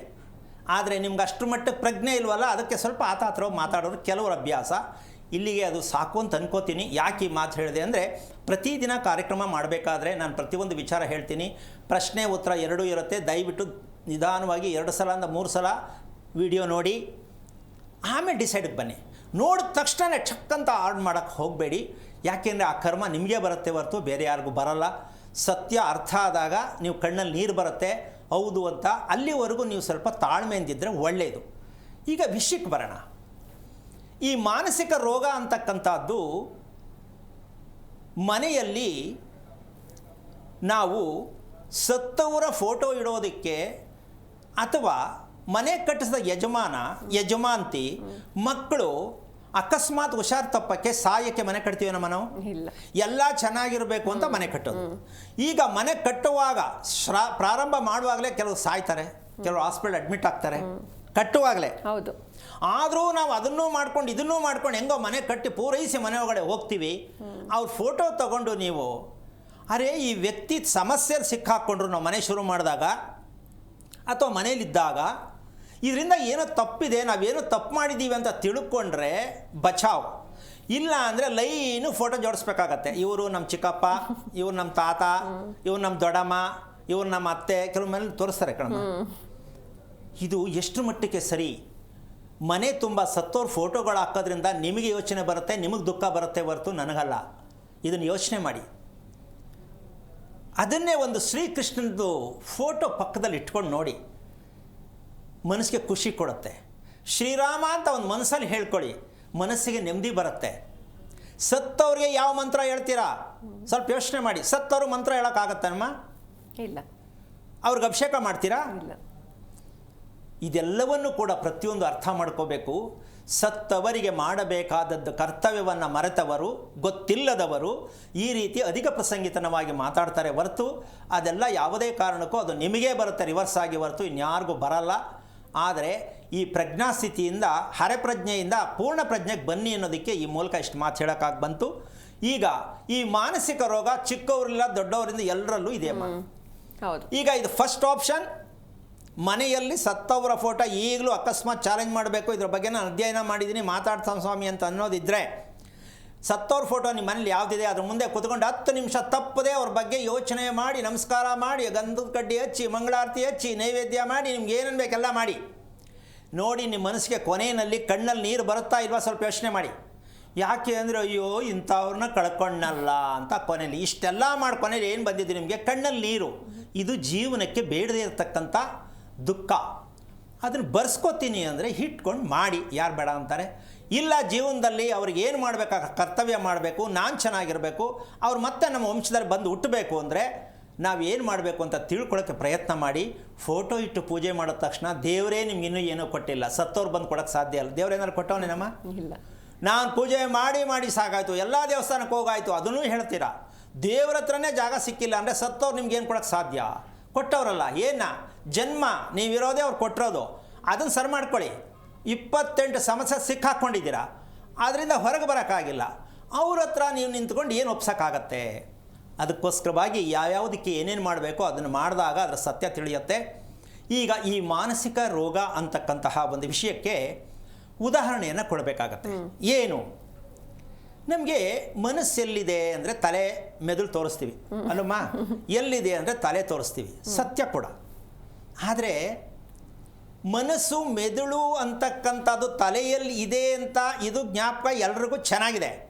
ಆದರೆ ಆರೋಗ್ಯ ಚೆನ್ನಾಗಿರೋಕ್ಕೆ ನಮ್ಮ ತಲೆಯ ಕೆಳಗಡೆ ಇರತಕ್ಕಂಥ ಕುತ್ತಿಗೆ ಅದಕ್ಕೆ ಮುಖ್ಯ ಆಗುತ್ತೆ ಅಂತ ಬಿಟ್ಟು ಅದನ್ನು ಯಾರು ಗಮನಿಸಿದೀವಮ್ಮ? ಇಲ್ಲ. ನಮ್ಮ ತಲೆ ಯಾವುದರ ಮೇಲೆ ಇದೆ? ಯಾವುದರ ಮೇಲಿದೆ ಅಂದರೆ ಇದು ಹೆಂಗಿದು ಉತ್ತರ? ಇವತ್ತು ಏನಾದ್ರು ಕಾಂಪ್ಲಿಕೇಟ್ ಮಾಡ್ಕೋಬೇಡಿ. ನಿಮ್ಮ ತಲೆ ಯಾವುದರ ಮೇಲಿದೆ ಅಂದರೆ ಕುತ್ತಿಗೆ ಮೇಲೆ ಕೂತಿದೆ.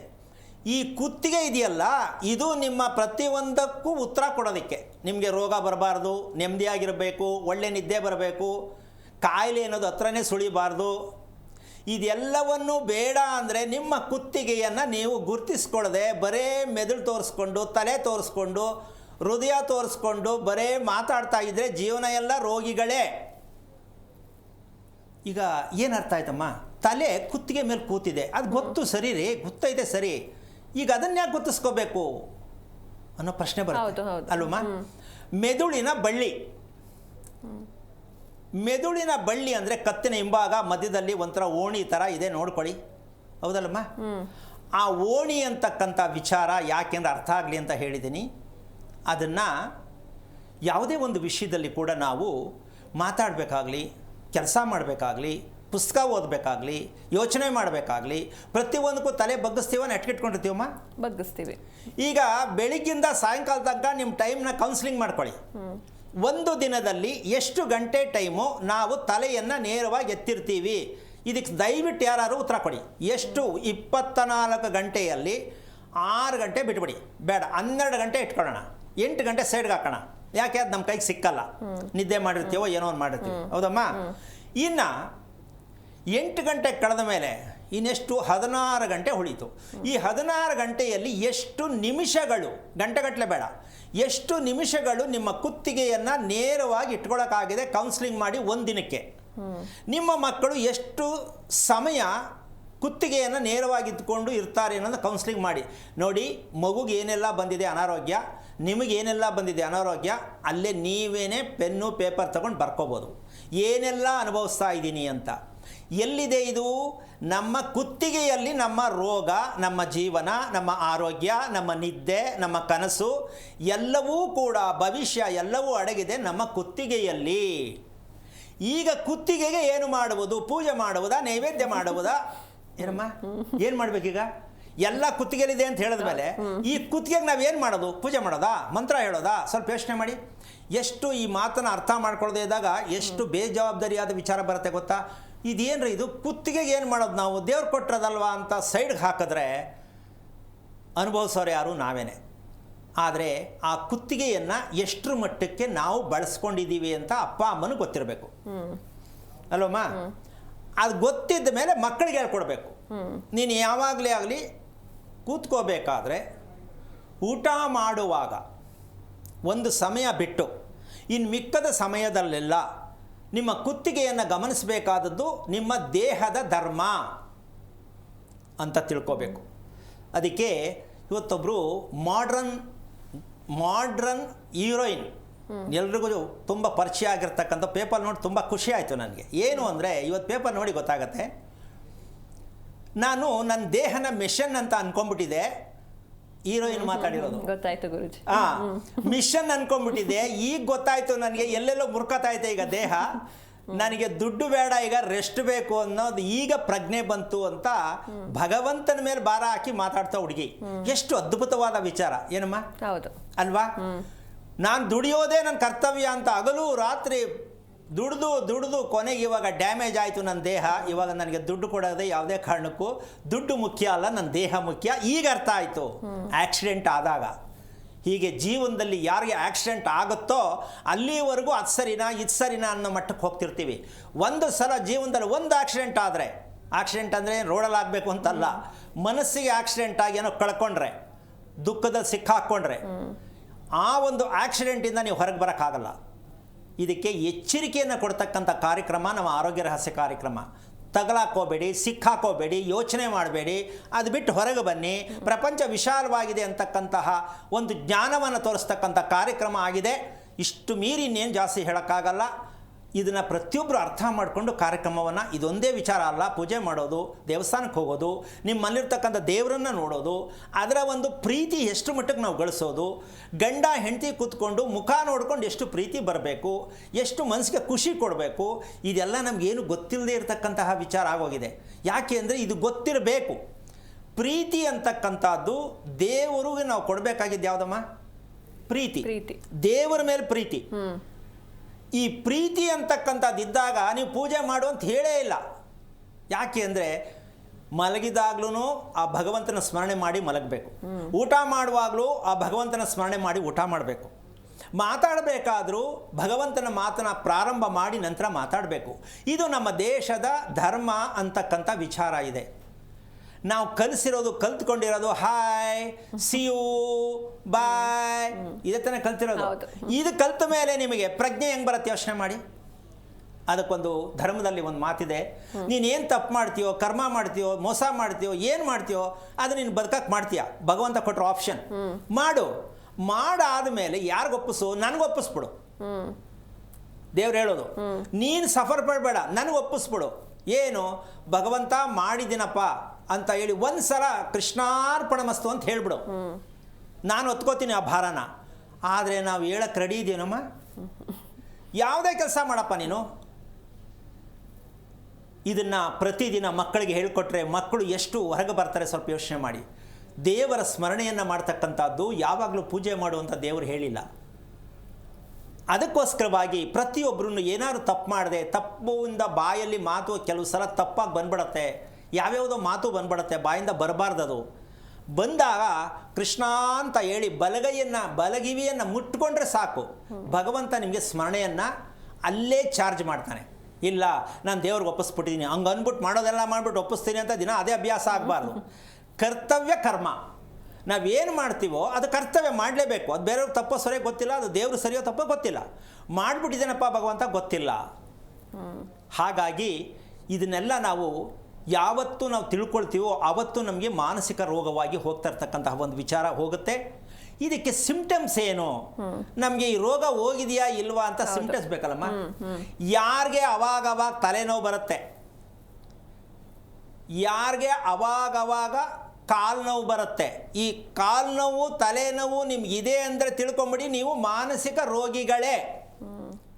ಇದು ಮಕ್ಕಳು ಹೇಳ್ತವೆ, ಅಮ್ಮ ನನಗೆ ಕಾಲು ನೋಯುತ್ತೆ ಅಂತ, ಅಲ್ಲಮ್ಮ, ಅಮ್ಮ ನನಗೆ ತಲೆನೋಯುತ್ತೆ ಅಂತ ಮಕ್ಕಳು ಹೇಳ್ತವೆ. ಅವ್ರಿಗೆ ಅಮೃತಾಂಜನ ಕುಜ್ತಾರೆ ತಾಯಂದಿರು. ಎಷ್ಟರ ಮಟ್ಟಕ್ಕೆ ಘೋಷಣೆ ಮಾಡ್ತಾರೆ ಲೆಕ್ಕ ಹಾಕ್ಕೊಳ್ಳಿ. ಅಮೃತಾಂಜನ ಮಕ್ಕಳಿಗೆ ಯಾವ ಕಾರಣಕ್ಕೂ ಟ್ಯಾಬ್ಲೆಟ್ ಕೊಡೋದು, ಅಮೃತಾಂಜನ ಹಾಕೋದು ಸರಿಯೇ ಇದ್ದರೂ ಮಗುವಿಗೆ ಮುಂದಕ್ಕೆ ತುಂಬ ತೊಂದರೆ ಆಗತ್ತೆ. ಅದು ನಾವೆಷ್ಟು ಔಷಧವನ್ನು ಬಳಸ್ತೀವೋ ಮಗುವಿನ ಭವಿಷ್ಯಕ್ಕೆ ತುಂಬ ತೊಂದರೆ ಆಗತ್ತೆ. ಅದಕ್ಕೆ ಏನು ಮಾಡಬೇಕು ಅಂದರೆ ಎಚ್ಚರಿಕೆ ತಗೋಬೇಕಂದ್ರೆ, ಮಗುವಿಗೆ ಕಾಲು ನೋವು ಏನಕ್ಕೆ ಬಂತು ಅಂದರೆ ಬ್ಯಾಗು ತೂಕ ಇತ್ತು ಸ್ವಾಮಿ, ತುಂಬ ಓಡಾಡ್ಬಿಟ್ಟವನೆ, ಆಟ ಆಡ್ಬಿಟ್ಟವನೆ ಅಂದ್ಬಿಟ್ಟು ಕಾಲ್ಗೆ ಹಿಡ್ಕೊಂಡು ಮಸಾಜ್ ಮಾಡಿ ಮಲಗಿಸ್ಬಿಡ್ತಾರೆ. ಮತ್ತು ನಾಳೆ ಬೆಳಗ್ಗೆ ಮಗು ಅದೇ ಹೇಳುತ್ತೆ, ಮತ್ತು ಅವ್ರು ಅದನ್ನೇ ಮಾಡ್ತಾರೆ. ಈಗ ಮಗುಗೆ ನೀವು ಬೆಳೆಸೋದು ಯಾವ್ದು ರೀತಿ, ಕಾಲು ನೋವು ತಲೆನೋವು ಇಟ್ಕೊಂಡು ತಾಯಿ ತಂದೆ ನೀವು ಬೆಳೆಸಿದ್ದೀರಾ ಅಂದರೆ ಆ ಮಗು ಕತೆ ಮುಂದೆ ಏನು ಏನಮ್ಮ. ಯಾಕೆಂದ್ರೆ ಮಗು ಹೋಗ್ತಾ ಹೋಗ್ತಾ ಏನಾಗುತ್ತೆ ಅಂದರೆ ಬೇಜಾರು ಜಾಸ್ತಿ ಆಗ್ಬಿಡುತ್ತೆ. ಯಾಕೆ ನನಗೆ ಹಿಂಗೆ ಆಗ್ತಾ ಇದೆ, ಯಾಕೆ ನನಗೆ ಹಿಂಗೆ ಆಗ್ತಾ ಇದೆ ಅಂತ. ಯಾವ ಸ್ಕೂಲಲ್ಲಾರು ಮಕ್ಕಳನ್ನ ಕೇಳ್ತಾರ ಏನಕ್ಕೆ ಡಲ್ ಆಗಿದೆಯಾ ಅಂತ ಕೇಳ್ತಾರ ಮಾಸ್ಟ್ರು? ಇಲ್ಲ. ಅಪ್ಪ ಅಮ್ಮ ಕೇಳಕ್ಕೆ ಪುರ್ಸೊತ್ತಿದೆಯಾ? ಇಲ್ಲ. ಮತ್ತು ಆ ಮಗು ಮುಂದಿನ ಭವಿಷ್ಯ ಕೊಡ್ತೀರಾ ನೀವು? ನೀವೇ ಕೇಳ್ತಿರಲ್ಲ ಭವಿಷ್ಯ ಮಕ್ಕಳದು ಅಂತ. ಎಲ್ಲರೂ ಅದೇ ಅಲ್ಲ ಕೇಳೋದು. ಹೌದು ಗುರುಜಿ. ಈ ಭವಿಷ್ಯ ಕೇಳೋರಿಗೆ ಇನ್ನೂ ಅರ್ಥ ಆಗಿಲ್ಲ ಪ್ರಪಂಚ. ಈ ಭವಿಷ್ಯ ನಾವು ಕೇಳಬಾರ್ದು. ಭವಿಷ್ಯ ನಮ್ಮ ಕೈಯಲ್ಲಿದೆ, ಶಾಸ್ತ್ರ ಹೇಳೋರ ಕೈಯಲ್ಲಿಲ್ಲ, ಜ್ಯೋತಿಷಿ ಕೈಗಳಿಲ್ಲ, ಭಗವಂತನ ಕೈಯಲ್ಲಿಲ್ಲ ಅಂತ ನಮಗಿನ್ನೂ ಅರಿವಾಗಿಲ್ಲ. ನಮ್ಮ ಭವಿಷ್ಯ ನಮ್ಮ ಕೈಯಲ್ಲಿದು, ಹೌದಲ್ಲಮ್ಮ? ನಾವು ಊಟ ತಿಂಡಿ ಅಭ್ಯಾಸ ಏನಿರುತ್ತೋ ಅದೇ ಭವಿಷ್ಯ. ಹೌದು. ಅದನ್ನು ತಪ್ಪಾಗಿ ಯಾವಾಗಲೂ ತಿನ್ನೋದು, ಯಾವಾಗಲೂ ಮಲ್ಕೊಳ್ಳೋದು, ಯಾವಾಗ ಹಿಂಗೆ ನಡ್ಕೊಳ್ಳೋದು ಆದರೆ ಭವಿಷ್ಯ ಎಲ್ಲಿ ಬರುತ್ತಲ್ಲಿ? ಅದಕ್ಕೋಸ್ಕರವಾಗಿ ನಮ್ಮನ್ನು ನಾವು ಅರ್ಥ ಮಾಡ್ಕೊಳ್ಳೋದನ್ನು ಕಲಿಯದೇ ಇದ್ದಾಗ ಈ ಮಾನಸಿಕ ರೋಗಿಗಳಾಗಿ ನಾವು ಅನುಭವಿಸ್ಬೇಕಾಗತ್ತೆ. ಒಂದು ದೇಹವನ್ನು ನಾವು ಗುರುತಿಸ್ಕೋಬೇಕು. ಯಾವುದೇ ದೇಹದಲ್ಲಿ ಯಾವುದೇ ಭಾಗದಲ್ಲಿ ನೋವು ಬರುತ್ತೆ ಅಂತ ಅಂದರೆ ಇಮ್ಮಿಡಿಯೇಟಾಗಿ ಅದರ ಬಗ್ಗೆ ನಾವು ವಿಶ್ಲೇಷಣೆ ತಗೋಬೇಕು. ಏನು ತಪ್ಪಾಗಿದೆ, ಹೌದಾ? ಏನು ತಿಂದೆ ನಾನು, ಅಥವಾ ನಿದ್ದೆ ಜಾಸ್ತಿ ಮಾಡಿದ್ನಾ, ಕಮ್ಮಿ ಮಾಡಿದ್ನಾ, ಕೋಪ ಮಾಡ್ಕೋತಾ ಇದ್ದೀನಾ, ಯಾವುದು ಅಂತ ಗೊತ್ತಾಗತ್ತೆ. ಅದನ್ನು ಕಮ್ಮಿ ಮಾಡ್ತಾ ಬಂದ್ಬಿಡಿ, ಆಟೋಮೆಟಿಕ್ ನೀವೇ ಚೇಂಜ್ ಆಗ್ತೀರಾ. ಇದಕ್ಕೆ ಹೇಳ್ತಕ್ಕಂಥದ್ದು ನೇರವಾದ ವಿಷಯ ಏನಪ್ಪ ಅಂದರೆ, ರೋಗ ಬರೆಸ್ಕೊಳ್ಳೋದಕ್ಕಿಂತ ಮುಂಚಿತವಾಗಿ, ರೋಗ ಬರೋದಕ್ಕೆ ಮುಂಚೆ ನಿಮ್ಮ ದೇಹದ ಎಚ್ಚರಿಕೆಯನ್ನು, ನಿಮ್ಮ ದೇಹವನ್ನು ಅರ್ಥ ಮಾಡ್ಕೊಳ್ತಕ್ಕಂಥದ್ದನ್ನು ನೀವು ತಿಳ್ಕೊಳ್ಳೋಕೆ ಪ್ರಯತ್ನ ಮಾಡಬೇಕು. ಇದನ್ನೇ ಮಕ್ಕಳಿಗೆ ಹೇಳ್ಕೊಡ್ಬೇಕು. ಎಲ್ಲವೂ ಭಗವಂತನ ಕೈಯಲ್ಲೇ ಇದೆ, ಎಲ್ಲವೂ ಭಗವಂತನಿಂದನೇ ಸಾಧ್ಯ. ನಮ್ಮ ದೇಹ, ನಾವು ಮಾತಾಡ್ತಿರ್ತಕ್ಕಂಥ ಪ್ರತಿ ಮಾತು, ಪ್ರತಿಯೊಂದು ವಿಚಾರನೂ ಭಗವಂತನೇ ಕಾರಣ ಅಂತಕ್ಕಂಥ ಸತ್ಯ ಸಂಗತಿಯನ್ನು ಮಕ್ಕಳಿಗೆ ನಾವು ಬೋಧನೆ ಮಾಡಬೇಕು. ನಾವು ತಿಳ್ಕೋಬೇಕು ಅಂತಕ್ಕಂಥದ್ದು ಯಾರಿಗೆ ಅರಿವಿಲ್ಲವೋ, ಇವರಿಗೆ ಮಾನಸಿಕ ರೋಗ ಸದಾ ಇರುತ್ತೆ, ಇದಕ್ಕೆ ಔಷಧಿ ಇಲ್ಲ. ಇದಕ್ಕೆ ಕಾರಣ ನಾವು ಸತ್ತವರಿಗೆ ಗೊತ್ತಿಲ್ಲದೆ ನಡೆದುಕೊಂಡಿರುವ ಒಂದು ವಿಚಾರದಿಂದ ಈ ಮಾನಸಿಕ ರೋಗಿಗಳಾಗಿರೋದಕ್ಕೆ ಕಾರಣ ಆಗುತ್ತೆ ಅಂತ ಇಷ್ಟು ವಿಷಯನ ನಿಮ್ಮ ಮುಂದೆ ಇಟ್ಟಿದ್ದೀನಿ.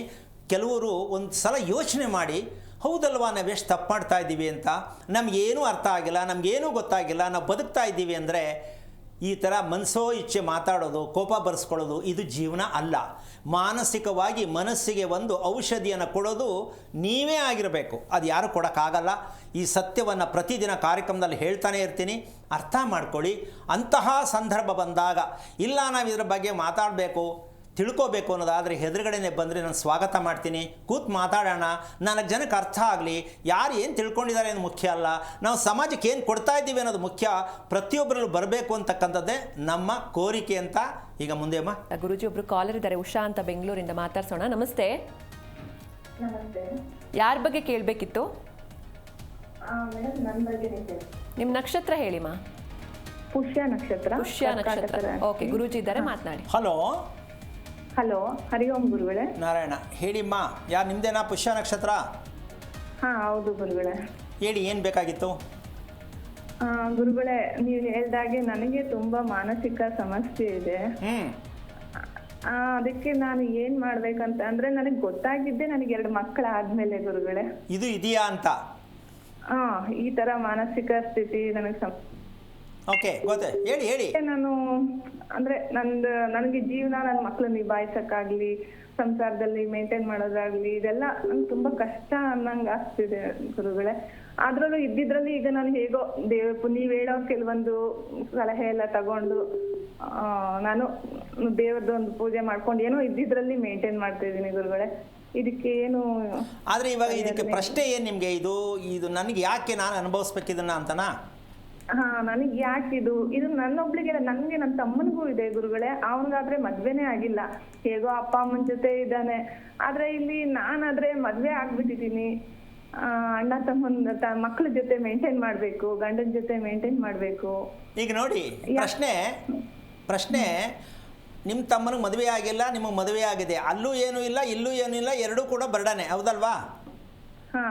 ಈಗ ಮದುವೆ ಆಗೋ ಸರಿನಾ ತಪ್ಪ, ಈ ಪ್ರಶ್ನೆ ಬರುತ್ತೆ. ಅಯ್ಯೋ ಅವ್ನು ಮದುವೆ ಆಗದೆ ಇರೋದೇ ಒಳ್ಳೇದಪ್ಪ ಅಂತ ಇವ್ರು ಅನ್ಕೋತಾರೆ. ಅವ್ನು ತಮ್ಮನ ಮನಸ್ಸಲ್ಲಿ ಏನು ಬರುತ್ತೆ ಅಂದರೆ ನೀನೇನೋ ಮದುವೆ ಆಗಿದ್ದೀಯ ಅದಕ್ಕೆ ಹಂಗೆ ಹೇಳ್ತೀಯ ಅಂತ ತಮ್ಮನಿಗೆ ಬರುತ್ತೆ. ಸೊ ಈ ಎರಡೂ ಪ್ರಶ್ನೆಗೆ ಉತ್ತರ ಸಿಕ್ಕಲ್ಲ. ನೀವೇನು ಓದಿದ್ದೀರಮ್ಮ? ನಾವು BSc ಗುರುಗಳೇ. ಓಕೆ, ಎಷ್ಟು ವರ್ಷ ಆಯ್ತು ಮದುವೆ ಆಗಿ? ಮದ್ವೆ ಆಗಿ 25 ವರ್ಷ ಆಯ್ತು ಗುರುಗಳೇ. ತಮ್ಮನೆ ರಿಲೇಷನ್. ಸೋದರ ಮಾವ ಎಲ್ಲ ಅಲ್ಲೇ ಸುತ್ತಾಕೊಂಡ್ಬಿಟ್ಟಿದ್ದೀರಾ? ಓಕೆ. ನಿಮ್ಮ ಯಜಮಾನ್ರು ಏನು ಕೆಲಸ ಮಾಡೋದು? ನಮ್ಮ ಯಜಮಾನ್ರು ಬಾಟ್ ಕಂಪ್ನಿಲಿ ವರ್ಕ್ ಮಾಡ್ತಿದ್ದಾರೆ. ಓಕೆ. ಈಗ ನಿಮಗೆ ಮಕ್ಕಳೆಷ್ಟು? 2 ಮಕ್ಕಳು ಗುರುಗಳೇ. ಅವ್ರ ನಕ್ಷತ್ರ ಹೇಳ್ತೀರಾ? 2 ಹೆಣ್ಮಕ್ಳು. ದೊಡ್ಡವಳು ಅನುರಾಧ ನಕ್ಷತ್ರ, ವೃಶ್ಚಿಕ ರಾಶಿ.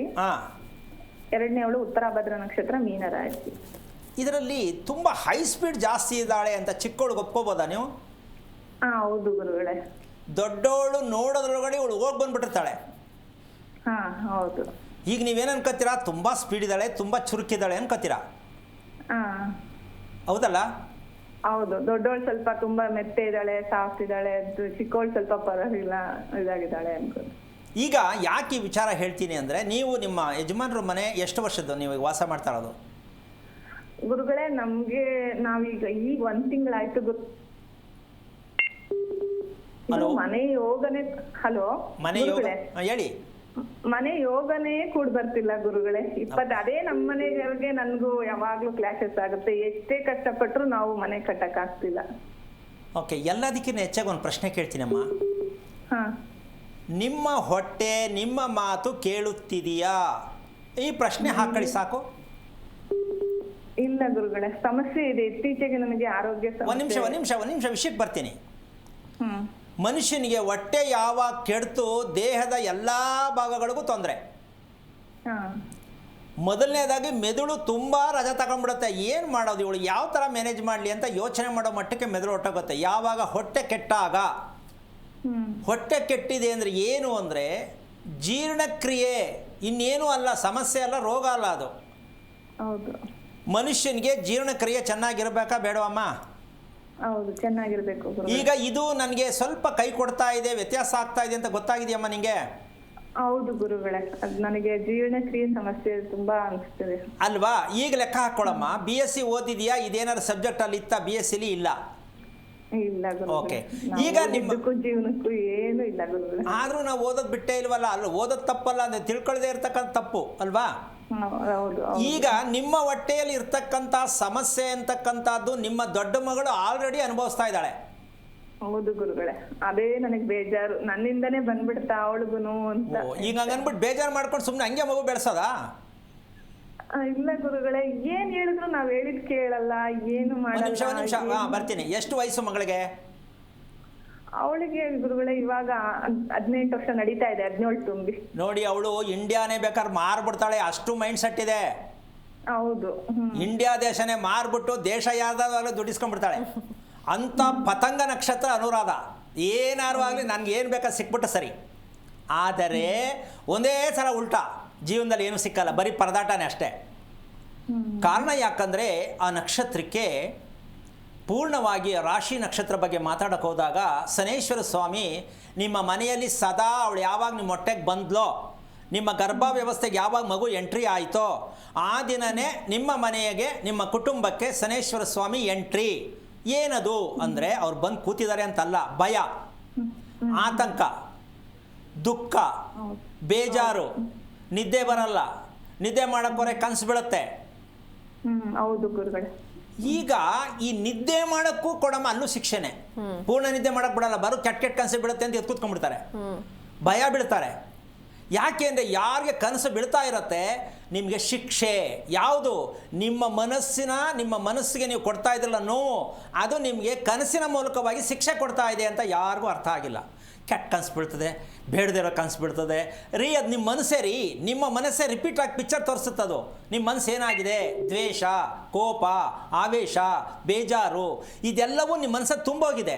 ಈ ಕೊಳೆ ತೆಗಿಯಪ್ಪ ಅಂತ ಕನಸಿನ ಮೂಲಕದಲ್ಲಿ ಬರುತ್ತೆ. ಆದರೆ ಕೊಳೆ ತೆಗಿಬೇಕು ಮನಸ್ಸಿಂದ ಅಂತ ಯಾರಿಗಾರು ಗೊತ್ತಿದ್ದೀನಮ್ಮ? ನಮ್ಮ ಮನಸ್ಸಿನ ಕೊಳೆಯನ್ನು ತೊಳೆಯದೇ ಇರುವ ಕಾರಣ ನಾವು ಮಲಗಿದಾಗ ಕೆಟ್ಟ ಕೆಟ್ಟ ಕನಸುಗಳು, ಭಯ ಬೀಳುವಂಥ ಕನಸುಗಳು. ಕೆಲವರು ಎಷ್ಟು ಚೆನ್ನಾಗಿ ದೇವ್ರು ಹೇಳ್ದಂಗೆ ಹೇಳ್ತಾರೆ, ಸ್ವಾಮಿ ಕನಸು ಬೀಳ್ತದೆ ನಮ್ಮಲ್ಲಿ ಹಂಗೆ ಆಗ್ಬಿಡುತ್ತೆ, ಹೌದು ಹೇಳ್ತಾರೆ ಅವರು. ಆದರೆ ಇದ್ರ ಸತ್ಯ ಎಷ್ಟು ಮಟ್ಟಿಗೆ ಅಂತ ಯಾರಿಗೂ ಗೊತ್ತಿಲ್ಲ. ಈಗ ಇದಕ್ಕೊಂದು ಸಣ್ಣ ಉದಾಹರಣೆ ಕೊಡ್ತೀನಿ. ನಿಮ್ಮ ಮನೆಯಲ್ಲಿ ಸತ್ತವರ ಫೋಟೋವನ್ನು ಇಡ್ತಕ್ಕಂಥ ಅಭ್ಯಾಸ ನಿಮ್ಮ ಗಂಡನ ಮನೇಲಿ ಇದೆಯಾ, ನಿಮ್ಮ ತಂದೆ ಮನೇಲಿ ಇದೆಯಾ? ಇಲ್ಲ ಗುರುಗಳೇ, ಮೊದ್ಲೆಲ್ಲ ಇಟ್ಟಿದ್ರು, ಇವಾಗೇನು ಇಟ್ಟಿಲ್ಲ. ಕಾರಣ ಏನು? ನಮ್ಮ ಊರಲ್ಲಿ ಇಟ್ಟಿದ್ದಾರೆ ಗುರುಗಳೇ. ಅದನ್ನೇ ಮನೆಯಲ್ಲಿ ಯಾರು ಇಲ್ಲ, ಇಟ್ಟಿದ್ದಾರೆ ಗುರುಗಳೇ. ಅಜ್ಜಿ ತಾತ, ಅದೇ ಅತ್ತೆ ಮಾವದ ಅಜ್ಜಿ ತಾತದು ಇಟ್ಟಿದ್ದಾರೆ. ಈಗ ಮನೆ ಮುಚ್ಚಿದೆ. ಆ ಮನೆ ನಾವು ಯಾವಾಗಾದ್ರೂ ಅಪರೂಪಕ್ಕೊಂದ್ಸಲ ಹೋದಾಗ ಹೋಗ್ಬಿಟ್ಟು ಒಂದ್ ದಿವಸ ಇದ್ಬಿಟ್ಟು ಬರ್ತೀವಿ ಅಷ್ಟೇ. ಈಗ ಸಣ್ಣ ಉದಾಹರಣೆ ನೋಡ್ಕೊಳ್ಳಿ, ಆ ಮನೆ ಇವಾಗ ಮುಚ್ಚಿದೆ ಕಾರಣಾಂತರದಿಂದ. ಹಳೆ ಮನೆ ಅಂತಾನೋ ಇನ್ನೊಂದು ಮುಚ್ಚಿದೆ, ಅಥವಾ ಮನೆ ಸರಿ ಇಲ್ಲೊಂದು ಏನೋ ಮುಚ್ಚಿದೆ.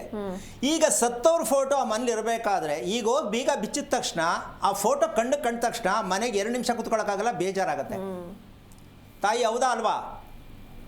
ಅದೇ ನಾವು 2 ದಿವಸ ಅಪರೂಪಕ್ಕೆ ಹೋಗ್ಬಿಟ್ಟು ಬಂದ್ಬಿಡ್ತೀವಿ ಗುರುಗಳೇ. ಅಲ್ಲ, ನಾನು ಏನ್ ಹೇಳ್ತಾ ಇದ್ದೀನಿ ಅಂದ್ರೆ, ಸತ್ತಿರೋರ್ ಫೋಟೋ ಆ ಮನೇಲಿ ಇರಬೇಕಾದ್ರೆ ಆ ಮನೆ ಕೊನೆ ಕ್ಲೈಮ್ಯಾಕ್ಸ್ ಎಲ್ಲಿಗೆ ಬಂತು? ಮನೆಯಲ್ಲಿ ಯಾರು ಉಳಿಲಿಲ್ಲ, ಹೊರಗೋದ್ರು. ಆತಂಕ ಹೌದಾ ಅಲ್ವಾ? ಹೌದು ಗುರುಗಳೇ. ಬಾಡಿ ಬಂದಾಗ ಬೇಕಲ್ಲ ಅಂತ ಇಟ್ಕೊಂಡಿದೀವಿ. ಸರಿ ಆಯ್ತು, ಅಲ್ಲಿ ಜೀವನ ನಡ್ಸಕ್ ಆಗ್ತಿಲ್ಲ, ಬೇರೆ ಕಡೆ ಇದ್ದೀವಿ, ನಾವು ವಾಸ ಮಾಡ್ತಾ ಇದ್ದೀವಿ. ಹೌದು. ಆದ್ರೆ ಆ ಬದುಕಿ ಹಿರಿಯರು ಬಾಳಿ ಬದುಕದ ಮನೆ ಅಂತ ಹೇಳ್ತೀವಿ, ಬಿಟ್ಟು ಬಂದ್ಬಿಟ್ಟಿದ್ದೀವಿ. ಹೌದು. ಈಗ ಈ ತಪ್ಪ ಸರಿನಾ? ನೀವೇ ಯೋಚನೆ ಮಾಡಿ. ಯಾಕೆ ಅಂದರೆ ಪುಷ್ಯ ನಕ್ಷತ್ರಕ್ಕೆ ನೀವು ಇಟ್ಟಿರೋ ಕಾರಣ, ಯಾವ ಕಾರಣಕ್ಕೂ ನಿಮ್ಮ ಇಡೀ ಕುಟುಂಬದಲ್ಲಿ ಯಾರಿಗೆ ಆಗಲಿ, ನಿಮ್ಮ ತಂದೆ ಮನೆ, ನಿಮ್ಮ ತಾಯಿ ಮನೆ, ಯಾರದೇ ಮನೆ ಆಗಲಿ, ನಿಮ್ಮ ಗಂಡನ ಮನೆ, ಯಾರದೇ ಮನೆ ಆಗಲಿ, ನೆಮ್ಮದಿಯಾಗಿ ಆರೋಗ್ಯವಾಗಿರ್ತೀನಿ ಅಂತಕ್ಕಂಥ ವಿಚಾರ ಬರಲ್ಲ.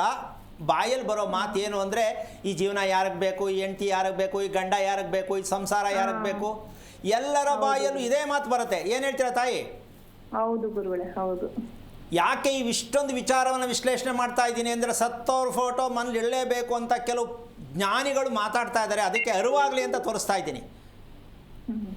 ಈಗ ಸತ್ತವ್ರು ತಪ್ಪಲ್ಲ, ಆ ಫೋಟೋ ಇಟ್ಕೊಂಡಿರೋ ರೀತಿ, ಆ ಫೋಟೋ ಇಟ್ಟಿರೋ ಜಾಗ, ಆ ಫೋಟೋ ನೋಡ್ತಾ ಇರ್ತಕ್ಕಂಥ ರೀತಿಗಳಿಂದ ನಾವು ಅನುಭವಿಸ್ತಾ ಇದ್ದೀವಿ ಅನ್ನೋ ಸತ್ಯವನ್ನು ಅರ್ಥ ಮಾಡಿಸೋದಕ್ಕೆ ಪ್ರಯತ್ನ ಮಾಡಿದ್ವಿ ಹೊರತು ಸತ್ತವ್ರ ತಪ್ಪು ಫೋಟೋ ತಪ್ಪು ಪ್ರಶ್ನೆ ಅಲ್ಲ. ಈಗ ನೀವು ಅಲ್ಲಿದ್ರೂ ಪ್ರಾಬ್ಲಮ್ ಆಗುತ್ತೆ ಗುರುಗಳೇ, ಅಲ್ಲಿ ಊರಲ್ಲಿ ಮನೇಲಿ ಇದ್ರೂ ನಮ್ಗೆ ಇಲ್ಲಿ ತೊಂದ್ರೆ ಅನ್ಸುತ್ತೆ. ಅಮ್ಮ ನೀನು ಹುಟ್ಟಿರೋ ನಕ್ಷತ್ರನೇ ಪುಷ್ಯ ನಕ್ಷತ್ರ ಅಲ್ವಾ? ನಿಮ್ಮ ಅಪ್ಪ ಅಮ್ಮ ಅದೇ ಕೆಲಸ ಮಾಡಿರೋದು. ಸತ್ತವ್ರಿಗೆ ಊಟ ಹಾಕ್ಲಿಲ್ಲ ಎಡೆ ಹಾಕ್ತಾ ಇರೋ ಅಭ್ಯಾಸ ನಿಮ್ಮ ಅಪ್ಪನ ಮನೇಲಿ ಹೌದಾ? ಹೌದು ಗುರುಗಳೇ. ಇದು ತಪ್ಪಲ್ವಾ? ಇದು ಅವ್ರಿಗೆ ಏನು ಹಾಕ್ಬೇಕಿತ್ತು? ತರ್ಪಣ ಕೊಡಬೇಕು, ಪಿಂಡ ಮಾಡಬೇಕು. ಇಲ್ಲ ನಮ್ಮವ್ರಿಗಿಲ್ಲ, ಅದು ಬ್ರಾಹ್ಮಣರಿಗೆ ಅಂದ್ಬಿಟ್ಟು ಸೈಡ್ಗೆ ಹಾಕ್ಬಿಟ್ಟು ನೀವು ಎಡೆ ಇಟ್ಬಿಟ್ಟು ಕಾಗೆಗೆ ಟಾಟಾ ಮಾಡಿಬಿಟ್ಟಿದ್ದೀರಲ್ಲ, ಇನ್ನೇನು ಮಾಡುತ್ತೆ ಅದು? ಆಗದೆ ಅದಕ್ಕೆ ಪುಷ್ಯ ನಕ್ಷತ್ರದಲ್ಲಿ ಬಂದ್ರಿ. ನಿಮ್ಮ ಮಗಳು ಅನುರಾಧಕ್ಕೆ ಬಂದ್ಲು. ಈಗ ಅವಳಿಗೂ ಮುಂದಕ್ಕೆ ಮದುವೆ ಅನ್ನೋದು ಕನಸು, ಮದುವೆ ಆದಮೇಲೆ ಕನಸು, ಜೀವನವೆಲ್ಲ ಕನಸು. ಆ ಹುಡುಗಿ ಏನು ಮಾಡಬೇಕು ಅಂತ ಮಾಡಿದ್ರು 18 ವರ್ಷಕ್ಕೆ? ನಿಮ್ಮ ಮಾತು ಕೇಳಕ್ಕೆ ರೆಡಿ ಇಲ್ಲ, ಅವಳು ಹೇಳ್ದಂಗೆ ನೀವು ಕೇಳಬೇಕು. ಇದೇ ನಿಮಗೆ ಶಿಕ್ಷೆ. ಹೌದು ಗುರುಗಳೇ, ಅನುಭವಿಸ್ತಾ ಇದೀನಿ ನಾನು. ಅದೇ ಅನ್ಕೊಂಡು ಗುರುಗಳೇ, ಅವಳು ಒಂದು ಮಾತು ಅಂದ್ರೆ ಒಂದು ವಾಕಿಂಗ್ ಮಾಡಂದ್ರೆ ಮಾಡಲ್ಲ, ಎಕ್ಸರ್ಸೈಸ್ ಮಾಡು ಅಂದ್ರು ಮಾಡಲ್ಲ. ಒಂದ್ ನಿಮಿಷ ಕೇಳಿಸ್ಕೊಳ್ಳಿ. ಶನೇಶ್ವರ ಸ್ವಾಮಿ ಮಲಿನವಾದ ಮನಸ್ಸು, ಕೊಳಕು ಕೊಳಕು ಕೊಳಕು. ಮೇಲೆ ಬೇಕಾದ್ರೆ ಸ್ಪ್ರೇ ಹಾಕ್ಕೊಂಡು ಒಳ್ಳೊಳ್ಳೆ ಬಟ್ಟೆ ಹಾಕೊಂಡು ಮಿಂಚ್ಬೋದು ಅಷ್ಟೇ, ಒಳಗೆಲ್ಲ ಕೊಳಕು. ಕೊಳಕು ಮನಸ್ಥಿತಿ, ಕೊಳಕು ದೇಹ. ಅದಕ್ಕೆ ಮೆಡಿಸಿನ್ ಇಲ್ಲ. ನಾವು ನಿಮ್ಮ ಮಗಳು ತಪ್ಪು ಮಾಡ್ತಾ ಇಲ್ಲ, ನಮ್ಮಪ್ಪ ನಮ್ಮನ್ನು ಬೆಳೆಸಿದ್ದು, ನಮ್ಮ ಅಪ್ಪ ಅಮ್ಮ ಮಾಡಿರೋ ಕೆಲಸದ ತಪ್ಪಿಂದ ನಾನು ಅನುಭವಿಸ್ತಾ ಇದ್ದೀನಿ. ನನ್ನ ಮಗಳು ಅನುಭವಿಸ್ತಾಳೆ ಏನೋ ಪ್ರಜ್ಞೆ ನೀವು ಇಟ್ಕೊಂಡ್ಬಿಟ್ರೆ ಸಾಕು. ನಿಮ್ಮ ಮಗಳಿಗೆ ವಿದ್ಯೆ ಕೊಡ್ತಾ ಇದ್ದೀರಿ ಹೊರತು ನಿಮ್ಮ ಮಗಳನ್ನು ಬಂಧನದಿಂದ ಬಿಡಿಸಿಲ್ಲ. ನೀವು 18 ವರ್ಷ ಸಾಕಿದ್ದೀರ ಮಗಳನ್ನ. ನೋಡಿ, ಸ್ವಲ್ಪ ಯಾಮಾರಿದ್ರೆ ಫೋನ್ ಮೆಸೇಜ್ ಜಾಸ್ತಿ ಆಗತ್ತೆ, ಫೋನ್ ಕಾಂಟ್ಯಾಕ್ಟ್ ಜಾಸ್ತಿ ಆಗತ್ತೆ. ನಾಳೆ ಒಂದು ದೊಡ್ಡ ದುರಂತ ನಡೆಯೋದಕ್ಕೂ ಕಾರಣ ಆಗ್ತಾ ಇದೆ ಅಂತ ನಾನು ಅಂದ್ಕೊಂಡಿದ್ದೀನಿ. ಇದು ಯಾವತ್ತು ಬ್ಲಾಸ್ಟ್ ಆಗುತ್ತೋ, ಯಾವತ್ತು ನಿಮ್ಮ ಮನೆಯಲ್ಲಿ ಎಷ್ಟು ಬೇಜಾರಾಗುತ್ತೆ ಅಂದರೆ, ಸ್ಟೇಷನಿಂದ ಫೋನ್ ಬರ್ಬೋದಾ, ಯಾರೋ ರೌಡಿಸಮಿಂದ ಫೋನ್ ಬರ್ಬೋದಾ, ಈ ಮಟ್ಟಕ್ಕೆಲ್ಲ ನೀವು ಕಾಯ್ಕೋಬೇಕಾಗತ್ತೆ. ಹೆದರ್ಕೋಬೇಡಿ ದಯವಿಟ್ಟು. ಇದು ಯಾವುದು ನಂಬಲ್ಲ ಗುರುಗಳೇ, ಅದೇ ನನಗೆ ಸಮಸ್ಯೆ. ಅಲ್ಲ, ನಂಬದೇ ಇರೋದಕ್ಕೇನೆ ಅನುರಾಧ ನಕ್ಷತ್ರ ಬಂದಿರೋದು. ತಂದೆಯಲ್ಲಿ ಏನಿರುತ್ತೋ ಅದು ಹೆಣ್ಣು ಮಕ್ಕಳಿಗೆ ಬಂದೇ ಬರುತ್ತೆ. ಯಾಕೆ ಅಂದರೆ, ನನಗೆ ಯಾವುದನ್ನು ಹೇಳ್ಬೇಡ, ನನಗೇನು ನಂಬಲ್ಲ, ನನಗೆ ಯಾವುದು ಕೊಡಬೇಡ. ಸೊ ಈ ಥರ ಒಂದು ಕುಟುಂಬ ಬಂದಿರತಕ್ಕಂಥದ್ದಕ್ಕೆ ಮೆಸೇಜ್ ದೇವ್ರು ಕೊಟ್ಟಿರೋದು. ನೀವು ತಪ್ಪಾಗಿ ಹೋಗ್ತಾ ಇದ್ದೀರಾ, ತಗೊಳ್ಳಿ ನಿಮಗೆ ಪ್ರಸಾದ ಅಂತ ಮಗು ಬರುತ್ತೆ. ಅದಕ್ಕೆ ಹೇಳುತ್ತೆ ಧರ್ಮದಲ್ಲಿ, ಭಗವಂತ ಯಾವ್ಯಾವುದೋ ರೂಪದಲ್ಲಿ ಮಗುವಿನಂತೆ ಬರ್ತಾನಂತೆ ನಮ್ಮ ಕುಟುಂಬಕ್ಕೆ. ಒಂದು ಕಪ್ಪು ಮನುಷ್ಯ ಮಗು ಹುಟ್ಟತ್ತೆ, ಒಂದು ಬೆಳ್ಳಿಗಿರೋ ಮಗು ಹುಟ್ಟತ್ತೆ, ಒಂದು ಎತ್ತರವಾದ ಮಗು ಹುಟ್ಟತ್ತೆ, ಒಂದು ಡುಮ್ಮ ಮಗು ಹುಟ್ಟತ್ತೆ. ಅವೆಲ್ಲವೂ ಭಗವಂತನೇ ಮನುಷ್ಯನ ರೂಪದಲ್ಲಿ ಭಗವಂತ ಇರ್ತಾನೆ ಅನ್ನೋದಕ್ಕೆ ಮಗುವನ್ನು ದೇವ್ರ ಸಮ ಅಂತ ಹೇಳ್ತೀವಿ. ಹೌದಲ್ಲಮ್ಮ? ದೇವ್ರ ಸಮ ಅಂತ ಹೇಳ್ತೀವಿ. ಗುರುಗಳೇ, ಒಬ್ಳು ದೊಡ್ಡವಳು ತುಂಬಾ ಸಣ್ಣಕ್ಕೆ ಕುಳ್ಳಕ್ಕಿದ್ದಾಳೆ, ಚಿಕ್ಕವಳು ಹೈಟಿಗೆ ದೊಡ್ಡ ಪರ್ಸನಾಲಿಟಿ ಇದ್ದಾಳೆ. ಅದಕ್ಕೆ ಹೇಳೋದು ಅಂದ್ರೆ, ದೊಡ್ಡ ಮಗಳಿಗೆ ಮದುವೆ ಮಾಡಬೇಕು ಅಂತ ಹೊರಟ್ರೆ ಚಿಕ್ಕ ಮಗಳು ಲವ್ ಮಾಡ್ಬಿಟ್ಟಿರ್ತಾಳೆ. ಇದು ಸ್ಟೋರಿ. ಇದು ಇವ್ರು ಅನ್ಕೋತಾರೆ ದೊಡ್ಡ ಮಗಳಿಗೆ ಸಂಬಂಧ ಹುಡುಕ್ತಾ ಇದ್ದೀವಿ, ಇವಳೇನು ಲವ್ ಮಾಡ್ಬಿಟ್ಟವಳ ಅಂದರೆ ಇವಳು ಲವ್ ಮಾಡಿ ಪೂರ್ತಿ ಆಗಂಗಿಲ್ಲ, ಆ ಮದುವೆ ಆಗಂಗಿಲ್ಲ, ಅವಳಿಗೆ ಮದುವೆ ಸಿಕ್ಕಲ್ಲ. ಇದು ನೀವು ಅನುಭವಿಸ್ಬೇಕು ಗಂಡ ಹೆಂಡತಿ. ಆವಾಗ ಐತೆ ನೋಡಿ ನಿಮ್ಮ ಯಜಮಾನರಿಗೆ ಮಜಾ. ಇದ್ಯಾಕೆ ಹಿಂಗಾಯ್ತಾ ಇದೆ ಅಂತ ಅವರು ಅಂದ್ಕೊಂಡು ಹೊಂಟೋಯ್ತಾರೆ. ನೀವು ಮನೇಲಿ ಇದ್ಕೊಂಡು ಇದೆಲ್ಲ ಯೋಚನೆ ಮಾಡಬೇಕು. ತಿಳ್ಕೊಂಡೆ ಅಂತ ಖುಷಿ ಆಯ್ತಾ, ಬೇಜಾರಾಯ್ತಾ?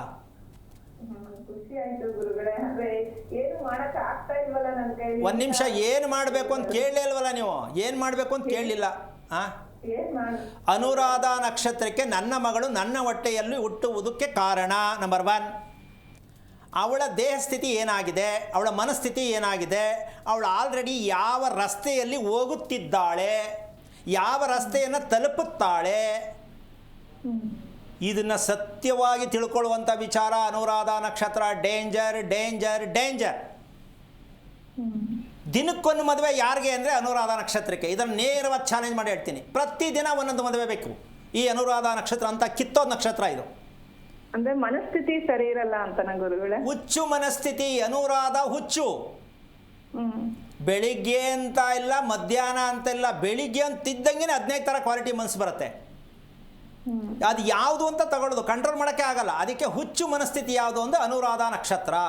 ಇದಕ್ಕೇನು ಪನಿಷ್ಮೆಂಟು ಅಂದರೆ, ಟಾಯ್ಲೆಟ್ಗೆ ಹೋಗಿ ಕೂತ್ಕೊಂಡ್ಬಿಟ್ರೆ ಅಲ್ಲೂ ಯೋಚನೆ ಮಾಡ್ಕೊಂಡು ಮೊಬೈಲ್ ತಗೊಂಡೋಗ್ಬೇಕಾಗತ್ತೆ ಅವರು. ಯಾವಾಗ್ಲೂ ಯೋಚನೆ ಮಾಡ್ತಿರ್ತಾಳೆ. ಅಲ್ಲ, ಅದನ್ನೇ ಹೇಳ್ತೀನಿ. ಮೊಬೈಲ್ ಅಲ್ಲೂ ಟಾಯ್ಲೆಟಲ್ಲೂ ಮೊಬೈಲ್ ಬೇಕು. ನೀವು ಬೇಕಾದ್ರೆ ಪರೀಕ್ಷೆ ಮಾಡಿ ನಿಮ್ಮ ಮಗಳನ್ನ. ಅಷ್ಟು ತಗೊಂಡು ಹೋಗಿಲ್ಲ ಗುರುಗಳೇ. ಒಟ್ಟು ಕೂತಾಗ ಮಾತ್ರ ಯಾವಾಗ್ಲೂ ಮೊಬೈಲ್ ಇಟ್ಕೊಳ್ಳೋದು, ಇಲ್ಲ ಸುಮ್ ಕೂತ್ಕೊಳ್ಳೋದು, ಓದೋದು. ಈಗ ನೀವು ಕೇಳಿ, ಮೊಬೈಲ್ ಯಾಕೆ ಇಟ್ಕೊಂಡಿದ್ಯಾ ಕೊಡಿ ಅಂತ ಕೇಳಿ. ಕೇಳಿ ಗೊತ್ತಾಗತ್ತೆ. ಬಿಸಾಕ್ತಾಳೆ, ಕೊಡಲ್ಲ ನಿಮಗೆ, ಬಿಸಾಕ್ಬಿಡ್ತಾಳೆ. ಹಾಂ, ಈಗ ನಮ್ಮ ಮಕ್ಕಳು ಅಂತ ಹೆಂಗಪ್ಪ ಒಪ್ಕೊಳ್ಳೋದು? ನಾವು ಹೇಳೋದು ಕೇಳಲ್ಲ, ನಾವು ಹೇಳೋದು ಯಾವುದು ಮಾಡಲ್ಲ, ಅವರು ಸರಿಯಾಗಿ ನಡ್ಕೊಳ್ಳಲ್ಲ, ಹೆಂಗೆ ವಾಸ ಮಾಡೋದು? ಇಲ್ಲಿದೆ ನೋಡಿ ಸ್ಟೋರಿ. ಪ್ರತಿ ಮನೆಯಲ್ಲಿ ಆಗ್ತಾ ಇರ್ತಕ್ಕಂಥ ದುರಂತ ಕಥೆಗಳು ಯಾವುದು ಅಂದರೆ, ನಮ್ಮ ಮಕ್ಕಳು ಅಂತೇಳಿ ಬೆಳೆಸಿ ಆ ಮಕ್ಕಳು ಹೇಳ್ದಂಗೆ ನಾವು ಕೇಳಕ್ಕೆ ಹೋದರೆ ಕುಟುಂಬ ಏನಾಗಬೇಕು, ಮಕ್ಕಳೇನಾಗಬೇಕು? ಇದಕ್ಕೆಲ್ಲಾದರೂ ಸಿಗುತ್ತಾ ಸೊಲ್ಯೂಷನ್? ಸಿಗುತ್ತಾ? ಇದಕ್ಕೆ ಸಲಹೆಗಳು ಎಲ್ಲರೂ ಸಿಗುತ್ತಾ? ಯಾರು ಕೊಡ್ತಾರ ಸಲಹೆಗಳನ್ನ? ಸ್ವಲ್ಪ ಯೋಚನೆ ಮಾಡಿ. ಯಾವ ಮೆಡಿಕಲ್ಗೆ ಹೋಗಿ, ಯಾವ ದೇವಸ್ಥಾನಕ್ಕೆ ಹೋಗಿ, ಯಾವ ಸಮುದ್ರದಲ್ಲೂ ಸ್ನಾನ ಮಾಡಿಸಿ, ಅಥವಾ ಯಾವ ಪುರೋಹಿತರ ಹತ್ರ ಹೋಗಿ ಹೆಂಗೆ ಸರಿ ಮಾಡ್ತೀರಾ? ಹೌದು ಗುರುಗಳೇ, ನಂಗೆ ಅದೇ ಇವಾಗ ಏನ್ ಮಾಡೋದಂತಾನೆ ಗೊತ್ತಾಗ್ತಿಲ್ಲ. ಈಗ ನಿಮ್ಮ ಯಜಮಾನರಿಗೆ ನೀವು ಮಗು ಥರ ತಲೆ ಸವರ್ಬೇಕು. ರೀ, ನಮ್ಮ ಕತೆ ಏನೋ ಆಯಿತು, ಮಕ್ಕಳ ಬಗ್ಗೆ ನಾವು ತಿಳ್ಕೊಳ್ಳೋಣ, ಸ್ವಲ್ಪ ದಯವಿಟ್ಟು ಈ ಕಡೆ ತಿರುಗಿ ನೋಡಿ. ಒಂದು. ಎರಡನೇದು, ನಿಮ್ಮ ಅಪ್ಪನಿಗೆ ಹೇಳಬೇಕು, ಅಪ್ಪ ಸತ್ತವ್ರಿಗೆಲ್ಲ ಟಾಟಾ ಮಾಡಿದ್ಯಾ ನೀನು, ಈ ಟಾಟಾ ಮಾಡೋದನ್ನ ಬಿಟ್ಟು ಸರಿಯಾಗಿ ಶ್ರಾದ್ದ ಮಾಡೋದು ಕಲ್ತ್ಕೊ ಅಂತ ನಿಮ್ಮ ಅಪ್ಪನಿಗೆ ಹೇಳಿ. ನಿಮ್ಮ ಅಪ್ಪನ ಮೇಲೆ ಸರಿ ಆದರೆ ನಿಮ್ಮ ಗಂಡನಿಗೆ ಆಮೇಲೆ ಗೊತ್ತಾಗತ್ತೆ, ಇಲ್ಲ ಈಗ ಸ್ವಲ್ಪ ಸರಿ ಹೋಯ್ತು ಅಂತ.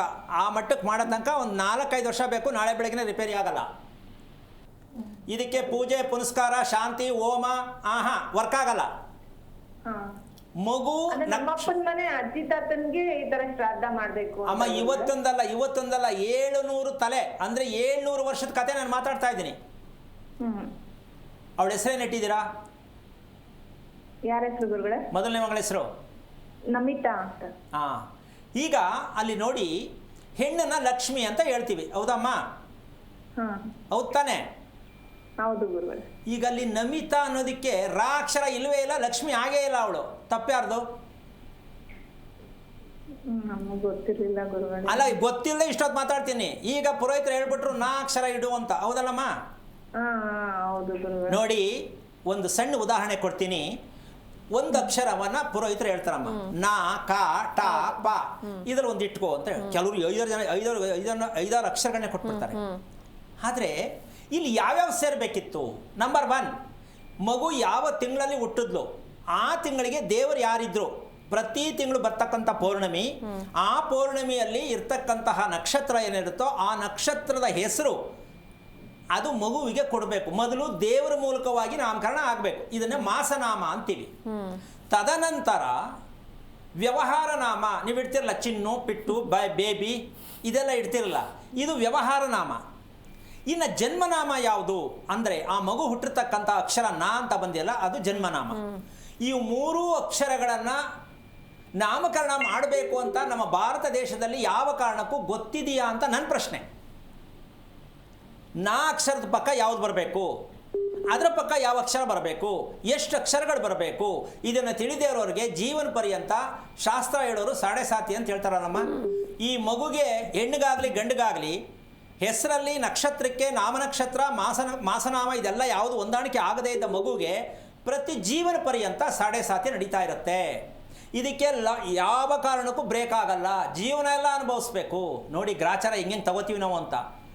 ಇವೆಲ್ಲವನ್ನು ತಿಳ್ಕೋಬೇಕು ಅಂದರೆ ನೀವು ಕರೆಕ್ಟಾಗಿ ನಿಮ್ಮ ಮಗಳನ್ನ ಮುಂದೆ ಕೂರಿಸಿ, ನೀವು ಗಂಡ ಹೆಂಡತಿ ಕೂತ್ಕೊಳ್ಳಿ, ನಾನು ತೋರಿಸ್ಕೊಡ್ತೀನಿ ಪಾಪ ಮಗು ಎಷ್ಟು ಅನುಭವಿಸ್ತಾ ಇದೆ, ಎಷ್ಟು ಹಿಂಸೆಯಲ್ಲಿದೆ, ಆಗಾದರೂ ನಿಮಗೆ ಕರುಣೆ ಬರಲಿ, ನನ್ನ ಮಗುನ ಈ ಮಟ್ಟಕ್ಕೆ ನಾವು ಮಾಡಿದ್ದೀವಲ್ಲ ಅಂತ ತಿಳ್ಕೊಳ್ಳೋ ಪ್ರಯತ್ನ ಮಾಡಿ. ಹೇಳ್ತಿರ್ತಾಳೆ ಗುರುಗಳೇ, ನೀವು ಹೇಳ್ದಂಗೆ ನಾನು ಯಾಕಾರು ಹುಟ್ಟದ್ನಮ್ಮ, ನಾನು ಸತ್ತೋಗ್ಬಿಡ್ಬೇಕು, ನನಗೆ ನನ್ನ ಲೈಫೇ ಚೆನ್ನಾಗಿಲ್ಲ ಅಂತ ಯಾವಾಗಲೂ ಹಾಗೆ ಹೇಳ್ತಿರ್ತಾಳೆ ಗುರುಗಳೇ. ನಾನು ಆವಾಗಲೇ ನಿಮ್ಗೆ ಹೇಳಿದ್ದೇನು ಹೇಳಿ, ಫೋನ್ ಇಲ್ಲಿಂದ ಬರುತ್ತೋ ಅಂತ ಅದನ್ನೇ ಹೇಳಿದ್ದು. ನಾನು ಇಂಡೈರೆಕ್ಟಾಗಿ ಹೇಳಿದೆ ಅಷ್ಟೇ, ನೀವು ಡೈರೆಕ್ಟಾಗಿ ಹೇಳ್ತಾ ಇದ್ದೀರಾ. ನಿಮ್ಮ ಮಗು ಈ ಥರ ಏನೋ ಮಾಡ್ಕೊಂಡಿದ್ದಾಳೆ ಅಥವಾ ಬಿದ್ದೋಗಿದ್ದಾಳೆ, ಏನಾದ್ರು ಫೋನ್ ಬಂದಾಗ ನಿಮ್ಗೆ ಎಷ್ಟು ಶಾಕ್ ಆಗಲ್ಲ? ಸ್ವಲ್ಪ ಯೋಚನೆ ಮಾಡಿ. ನಮ್ಮ ಮಕ್ಕಳು ನಮ್ಮ ಕೈಯಾರ ನಾವು ತೊಂದರೆಯನ್ನು ಅನುಭವಿಸ್ತಾ ಇದ್ದೀವಿ ಅಂದರೆ ನಾವು ಏನಾಗಿದ್ದೀವಿ ಅಂತ ಸ್ವಲ್ಪ ಯೋಚನೆ ಮಾಡಬೇಕು. ಹಿಂದಿನಿಂದ ಮಾಡ್ಕೊಂಡು ಬಂದಿದ್ದೀವಿ ಅಂತ ಎಡೆ ಹಾಕ್ಕೊಂಡು ಫೋಟೋ ಪೂಜೆ ಮಾಡಿ ಕುಟುಂಬವನ್ನೇ ಹಾಳು ಮಾಡಿಕೊಂಡು ನಾವು ತಲೆ ಮೇಲೆ ಇಟ್ಕೊಂಡು ಯಾರು ಯಾವುದಾದ್ರು ಸತ್ಯ ಹೇಳಿದಾಗ ಅದ್ಯಾಕೆ ಹಂಗೆ ಹೇಳ್ತಾರೆ, ಅದ್ಯಾಕೆ ಹಿಂಗೆ ಹೇಳ್ತಾರೆ ಅಂತ ಹೇಳಿದ್ರೆ ಏನು ಹೇಳೋಣ? ನಿಮ್ಮ ಮೂಲಕ ಎಲ್ರಿಗೂ ಅರ್ಥ ಆಗಲಿ ಅಂತ ಈ ಮೂಲಕ ಮೆಸೇಜ್ ಕೊಟ್ಟಿದ್ದೀನಿ. ಪ್ರತಿಯೊಬ್ಬರು ಕುಟುಂಬ ಪೂರ್ಣವಾಗಿ ಸಮಸ್ಯೆಯಲ್ಲಿ ಸಿಕ್ಕಾಕೊಳ್ಳೋಕ್ಕೆ ಹಿರಿಯರಿಗೆ ಮಾಡಬೇಕಾದ ಶ್ರಾದ್ದ ಕ್ರಿಯೆಗಳನ್ನು ಯಾರ ಮನೆಯಲ್ಲಿ ಕುಟುಂಬಗಳಲ್ಲಿ ಮಾಡಲ್ವೋ, ತಂದೆಯ ಮನೆ ತಾಯಿ ಮನೆ ಎರಡೂ ಮನೆಗಳಲ್ಲಿ ಎಡೆ ಇಕ್ಕುವ ಸಂಪ್ರದಾಯ ತಪ್ಪಲ್ಲ. ಎಡೆ ಇಡಬೇಕಾದ್ರೆ ಹೇಗಿಡಬೇಕು, ಯಾವ ಸಮಯದಲ್ಲಿ ಇಡಬೇಕು, ಅದಕ್ಕೆ ಪ್ರಾಯಶ್ಚಿತ್ತ ಏನು, ಇದೆಲ್ಲ ತಿಳ್ಕೊಂಡು ಮಾಡಿದ್ರೆ ಫೋಟೋನಾರು ಇಟ್ಕೊಳ್ಳಿ, ಏನಾರು ಇಟ್ಕೊಳ್ಳಿ, ಸಮಸ್ಯೆ ಆಗಲ್ಲ. ಇದನ್ನೆಲ್ಲ ಬಿಟ್ಟು ಫೋಟೋ ಇಟ್ಕೊಂಡು ಪೂಜೆ ಮಾಡಿದ್ರೆ ನೀವು ನರಕಕ್ಕೆ ಕಳಿಸ್ತಾ ಇದ್ದೀರಾ ಅವ್ರನ್ನ ಅಂತ. ನಿಮ್ಮಲ್ಲಿ ಏನು ಯೋಗ್ಯತೆ ಇಲ್ಲ, ಅವ್ರು ಮತ್ತೆ ಹುಟ್ಟಕ್ಕೆ ನೀವು ಏನೂ ಮಾಡೋಕ್ಕಾಗಿಲ್ಲ, ಅದಕ್ಕೆ ಪೂಜೆ ಮಾಡಿಬಿಡೋದು ಗಂಧ ಕಡ್ಡಿ ತೊಗೊಂಡು. ಎಷ್ಟು ಮಟ್ಟಕ್ಕೆ ಸರಿ? ಇದನ್ನು ದಯವಿಟ್ಟು ನೀವು ನಿಮ್ಮ ಯಜಮಾನನ ಕೂರಿಸ್ಕೊಂಡು, ಅಷ್ಟು ಸುಲಭವಾಗಿ ಭಾಗಕ್ಕಾಗಲ್ಲ, ಕಷ್ಟ ಇದೆ, ಪ್ರಯತ್ನ ಮಾಡಿ, ತಿಳ್ಕೊಳ್ಳೋ ಪ್ರಯತ್ನ ಮಾಡಿ, ಹೇಳ್ಕೊಡೋಣ. ಒಳ್ಳೆಯದಾಗಲಿ. ಓಕೆ, ಧನ್ಯವಾದ ಕರೆ ಮಾಡಿದ್ದಕ್ಕೆ. ಇನ್ನೊಬ್ರು ಕಾಲರ್ ಇದ್ದಾರೆ ಗುರುಜಿ, ಕೃಷ್ಣ ಅಂತ ಬೆಂಗಳೂರಿಂದ. ನಮಸ್ತೆ. ನಮಸ್ತೆ. ನಮಸ್ತೆ ಅಮ್ಮ. ಯಾರ ಬಗ್ಗೆ ಕೇಳಬೇಕಿತ್ತು? ನಮ್ಮ ಮಗ ಬಗ್ಗೆ ಕೇಳಬೇಕು. ಅವ್ರ ನಕ್ಷತ್ರ ಹೇಳಿ ಸರ್. ಹತ್ತ ನಕ್ಷತ್ರ ಕನ್ಯಾ ರಾಶಿ. ಓಕೆ, ಗುರೂಜಿ ಇದ್ದಾರೆ, ಮಾತನಾಡಿ. ಹಲೋ, ನಮಸ್ತೆ ಗುರುಗಳೇ. ನಾರಾಯಣ, ಯಾರು ಮಗಳ? ಆ ಮಗಳ ಬಗ್ಗೆ. ಎಷ್ಟು ವಯಸ್ಸು? ಹೌದು, ಈಗ 30 ವರ್ಷ ಗುರುಗಳೇ. ಮದುವೆ ಆಯ್ತಾ? ಇನ್ನೆಲ್ಲ ಗುರುಗಳೇ, ನೋಡ್ತಾ ಇದ್ದೀವಿ, ಬರ್ತಾ ಇದೆ, ಹೊರಗಳು ನಮಗೂ ಸೆಟ್ ಆದ, ಅವ್ರಿಗೆ ಸೆಟ್ ಆಗ, ಅವ್ರಿಗೆ ಈಗ ಸರ್, ನೀವು ಎಷ್ಟು ವರ್ಷ ಆಯ್ತು ಮದುವೆ ಆಗಿ? ಆಯ್ತು ಗುರುಗಳೇ, ಹೆಚ್ಚು ಕಮ್ಮಿ ಒಂದು 50 ವರ್ಷ ಆಯ್ತು ಗುರುಗಳೇ. ಎಷ್ಟು? 50. ನೀವು ಇನ್ನೊಂದ್ಸಲ ಮದುವೆ ಮಾಡ್ಕೋಬೇಕು ಅಷ್ಟೇ. ನಿಮ್ಮ ಮಗಳು ಹೇಳ್ತಾಳೆ ಕೊನೆಗೆ ಒಂದಿನ, ಹೇಳಿದ್ದ ಯಾವಾಗಾರು? ಅಲ್ಲ, ನೀವಿಬ್ರು ಇನ್ನೊಂದ್ಸಲ ಮದುವೆ ಮಾಡ್ಕೊಳ್ಳಿ ಅಂತ ಯಾವಾಗಾರು ಹೇಳಿದ್ಲ ನಿಮ್ಮ ಮಗಳು ಅಂತ? ಇಲ್ಲ ಇಲ್ಲ. ಅಲ್ಲ, ಯಾಕೆ ಮಾತು ಹೇಳ್ತೀನಿ ಅಂತ ಕೇಳಲಿಲ್ಲ ನೀವು? ಯಾಕೆ ಗುರುಗಳು ಹಿಂಗೆ ಹೇಳ್ತಿದ್ದೀರಾ ಅಂತ? ಯಾಕೆ ಅಂದರೆ ಅವಳು ಮದುವೆ ಮಾಡ್ಕೊಳ್ಳೋ ಸನ್ನಿವೇಶದಲ್ಲಿ ಇಲ್ಲವೇ ಇಲ್ಲ. ಅದಕ್ಕೆ ಇವ್ರು ಮಾಡ್ಕೋಬೇಕು ಇನ್ನೊಂದ್ಸಲ. ಈ ಕೆಲವು ಮಕ್ಕಳು ಬೈತಾರೆ, ಬೇಕಾದ್ರೆ ನೀನು ಮಾಡ್ಕೊ, ನನಗೆ ಮದುವೆ ಮಾಡ್ಕೊ ಅಂತ ಹೇಳ್ಬಿಡ. ಆದರೆ ತಂದೆ ತಾಯಿಗೆ ಅರ್ಥನೇ ಆಗಲ್ಲ ಅದು. ಓಹೋ, ನನಗೆ ಮದುವೆ ಮಾಡ್ಕೊ ಅಂತ ಹೇಳ್ಬಿಟ್ಲು ಅಂತ ಖುಷಿ ಪಟ್ಬಿಡ್ತಾರೆ. ಅಂದರೆ ನೀನು ಮದುವೆ ಜೀವನ ನಿಮಗೆ ಗೊತ್ತಿಲ್ಲ, ನನಗೆ ಯಾಕೆ ಮದುವೆ ಮಾಡಕ್ಕೆ ಬರ್ತೀರಾ ಅಂತ ಅವ್ರಿಗೆ ಅರ್ಥ ಆಗಿದೆ. ಯಾಕೆ ಮಾತು ಹೇಳ್ತಾ ಇದ್ದೀನಿ ನಿಮಗೆ ಅಂದರೆ ಬೇಜಾರಾಯ್ತಾ, ಅರ್ಥ ಆಯ್ತಾ? 30 ವರ್ಷ ಆಗಿದೆ, 30 ವರ್ಷ ಆಗಿದೆ ರೀ. ಆ ಮಗು ಆ ನಕ್ಷತ್ರ ಹುಟ್ಟಿದೆ. ನಾವು ನಿಜವಾಗ್ಲೂ ನಮ್ಮ ಮನೆಯಲ್ಲಿ ಯಾರಾದರೂ ಒಂದೇ ವಿಚಾರದಲ್ಲಿ ನೆಮ್ಮದಿಯಾಗಿ ಖುಷಿಯಾಗಿ ದಾಂಪತ್ಯವನ್ನು ಅನುಭವಿಸಿದೀವ, ಖುಷಿಯಾಗಿದ್ದೀವ, ಟೈಮ್ ಸರಿ ಮದುವೆ ಮಾಡೋಕ್ಕಾಗಿದೆಯಾ ಕುಟುಂಬದಲ್ಲಿ? ಮದುವೆ ಮಾಡಿದವ್ರು ನೆಮ್ಮದಿಯಾಗಿದ್ದಾರಾ? ಸ್ವಲ್ಪ ದಯವಿಟ್ಟು ಯೋಚನೆ ಮಾಡೋಕ್ಕಾಗಲಿಲ್ವ ನಿಮ್ಮ ಕೈಲಿ? ಸ್ವಲ್ಪ ಯೋಚನೆ ಮಾಡಿ. ಹಸ್ತ ನಕ್ಷತ್ರಕ್ಕೆ ಮಗು ಹುಟ್ಟೋದಕ್ಕೆ ಕಾರಣ ಏನು? ಇದಕ್ಕೇನು ಹೇಳುತ್ತೆ? ಚಂದ್ರದೋಷ. ಅಂದರೆ ನಿಮ್ಮ ತಾಯಿ ಇದ್ದಾರಾ? ಎಷ್ಟು ವರ್ಷ ಆಯಿತು? ಈಗ ಒಂದು 10 ಇಯರ್ಸ್ ಆಯಿತು. ಏನಾಗಿತ್ತು ಅಮ್ಮಂಗೆ?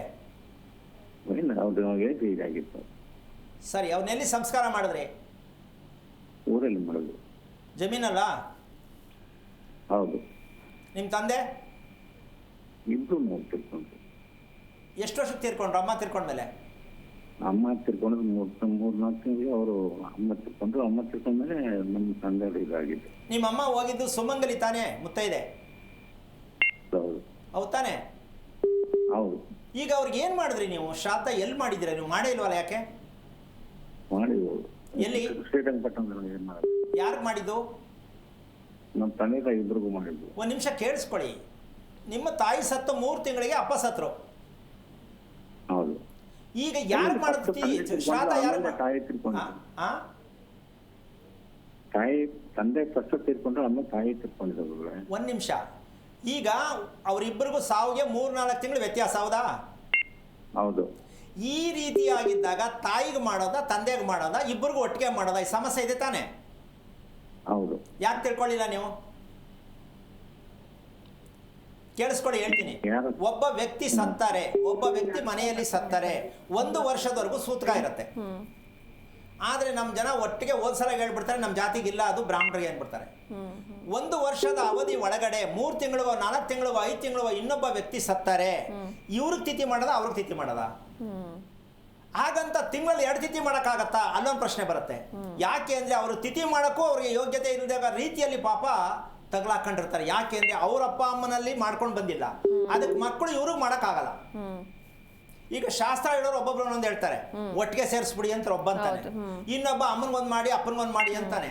ಯಾರ ಹತ್ರ ಹೋಗಿ ಕೇಳಿ ಹೆಂಗ್ ಸರ್ ಮಾಡ್ಕೊಳ್ಳೋದು ಅಂತಕ್ಕಂತಹ ಒಂದು ಸಮಸ್ಯೆ ಇದೆಯಲ್ಲ, ಇದೇ ಪ್ರತಿದಿನ ಅಮಾವಾಸ್ಯೆ ಆಗುತ್ತೆ. ಮನೆಯಲ್ಲಿ ಸರಿಯಾಗಿ ಸಮಯಕ್ಕೆ ಸರಿಯಾಗಿ ಊಟ ಮಾಡೋಕ್ಕಾಗಲ್ಲ, ಸಮಯಕ್ಕೆ ಸರಿಯಾಗಿ ಅಡುಗೆ ಮಾಡೋಕ್ಕಾಗಲ್ಲ, ಸಮಯಕ್ಕೆ ಸರಿಗೆ ಮಕ್ಕಳು ಮದುವೆ ಮಾಡೋಕ್ಕಾಗಲ್ಲ. ಈ ಶಾಪ ನಿಮ್ಮ ಕುಟುಂಬದಲ್ಲೇ, ನೀವು ನಿಮ್ಮ ಕುಟುಂಬಸ್ಥರು ಸತ್ತಿರ್ತಕ್ಕಂಥ ಒಂದು ಪ್ರಶ್ನೆಯಲ್ಲೇ ಅಡಗಿದೆ. ಇದನ್ನು ಸರಿಯಾಗಿ ಸೂಕ್ತವಾದ ಮಾರ್ಗದರ್ಶನ ಕೊಡೋಕ್ಕೆ ನಮ್ಮ ದೇಶದಲ್ಲಿ ಯಾವ ಪುರೋಹಿತ ಶಿಖಾಮಣಿಗಳು ಇಲ್ಲ. ಅವರವರ ಅನುಕೂಲಕ್ಕೆ ತಕ್ಕಂತೆ ಹೇಳ್ಕೊಡ್ತಾರೆ.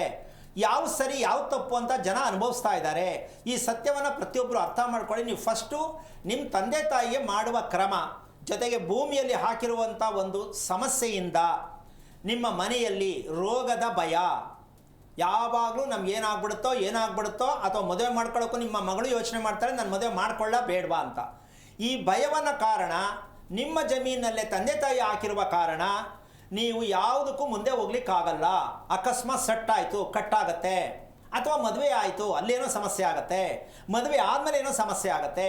ಇದಕ್ಕೆಲ್ಲ ಕಾರಣ ಏನು ಅಂದರೆ ನಮ್ಮ ಕುಟುಂಬಸ್ಥರು ಸಾವಿನ ಸತ್ಯವನ್ನು ತಿಳಿಯದೇ ಇರುವ ಕಾರಣ ಪ್ರಪಂಚದಲ್ಲಿರ್ತಕ್ಕಂಥ ಪ್ರತಿ ಕುಟುಂಬವನ್ನು ಅನುಭವಿಸಲೇಬೇಕಾಗತ್ತೆ, ಯಾವುದೇ ಜಾತಿ ಧರ್ಮ ಇದ್ದರೂ.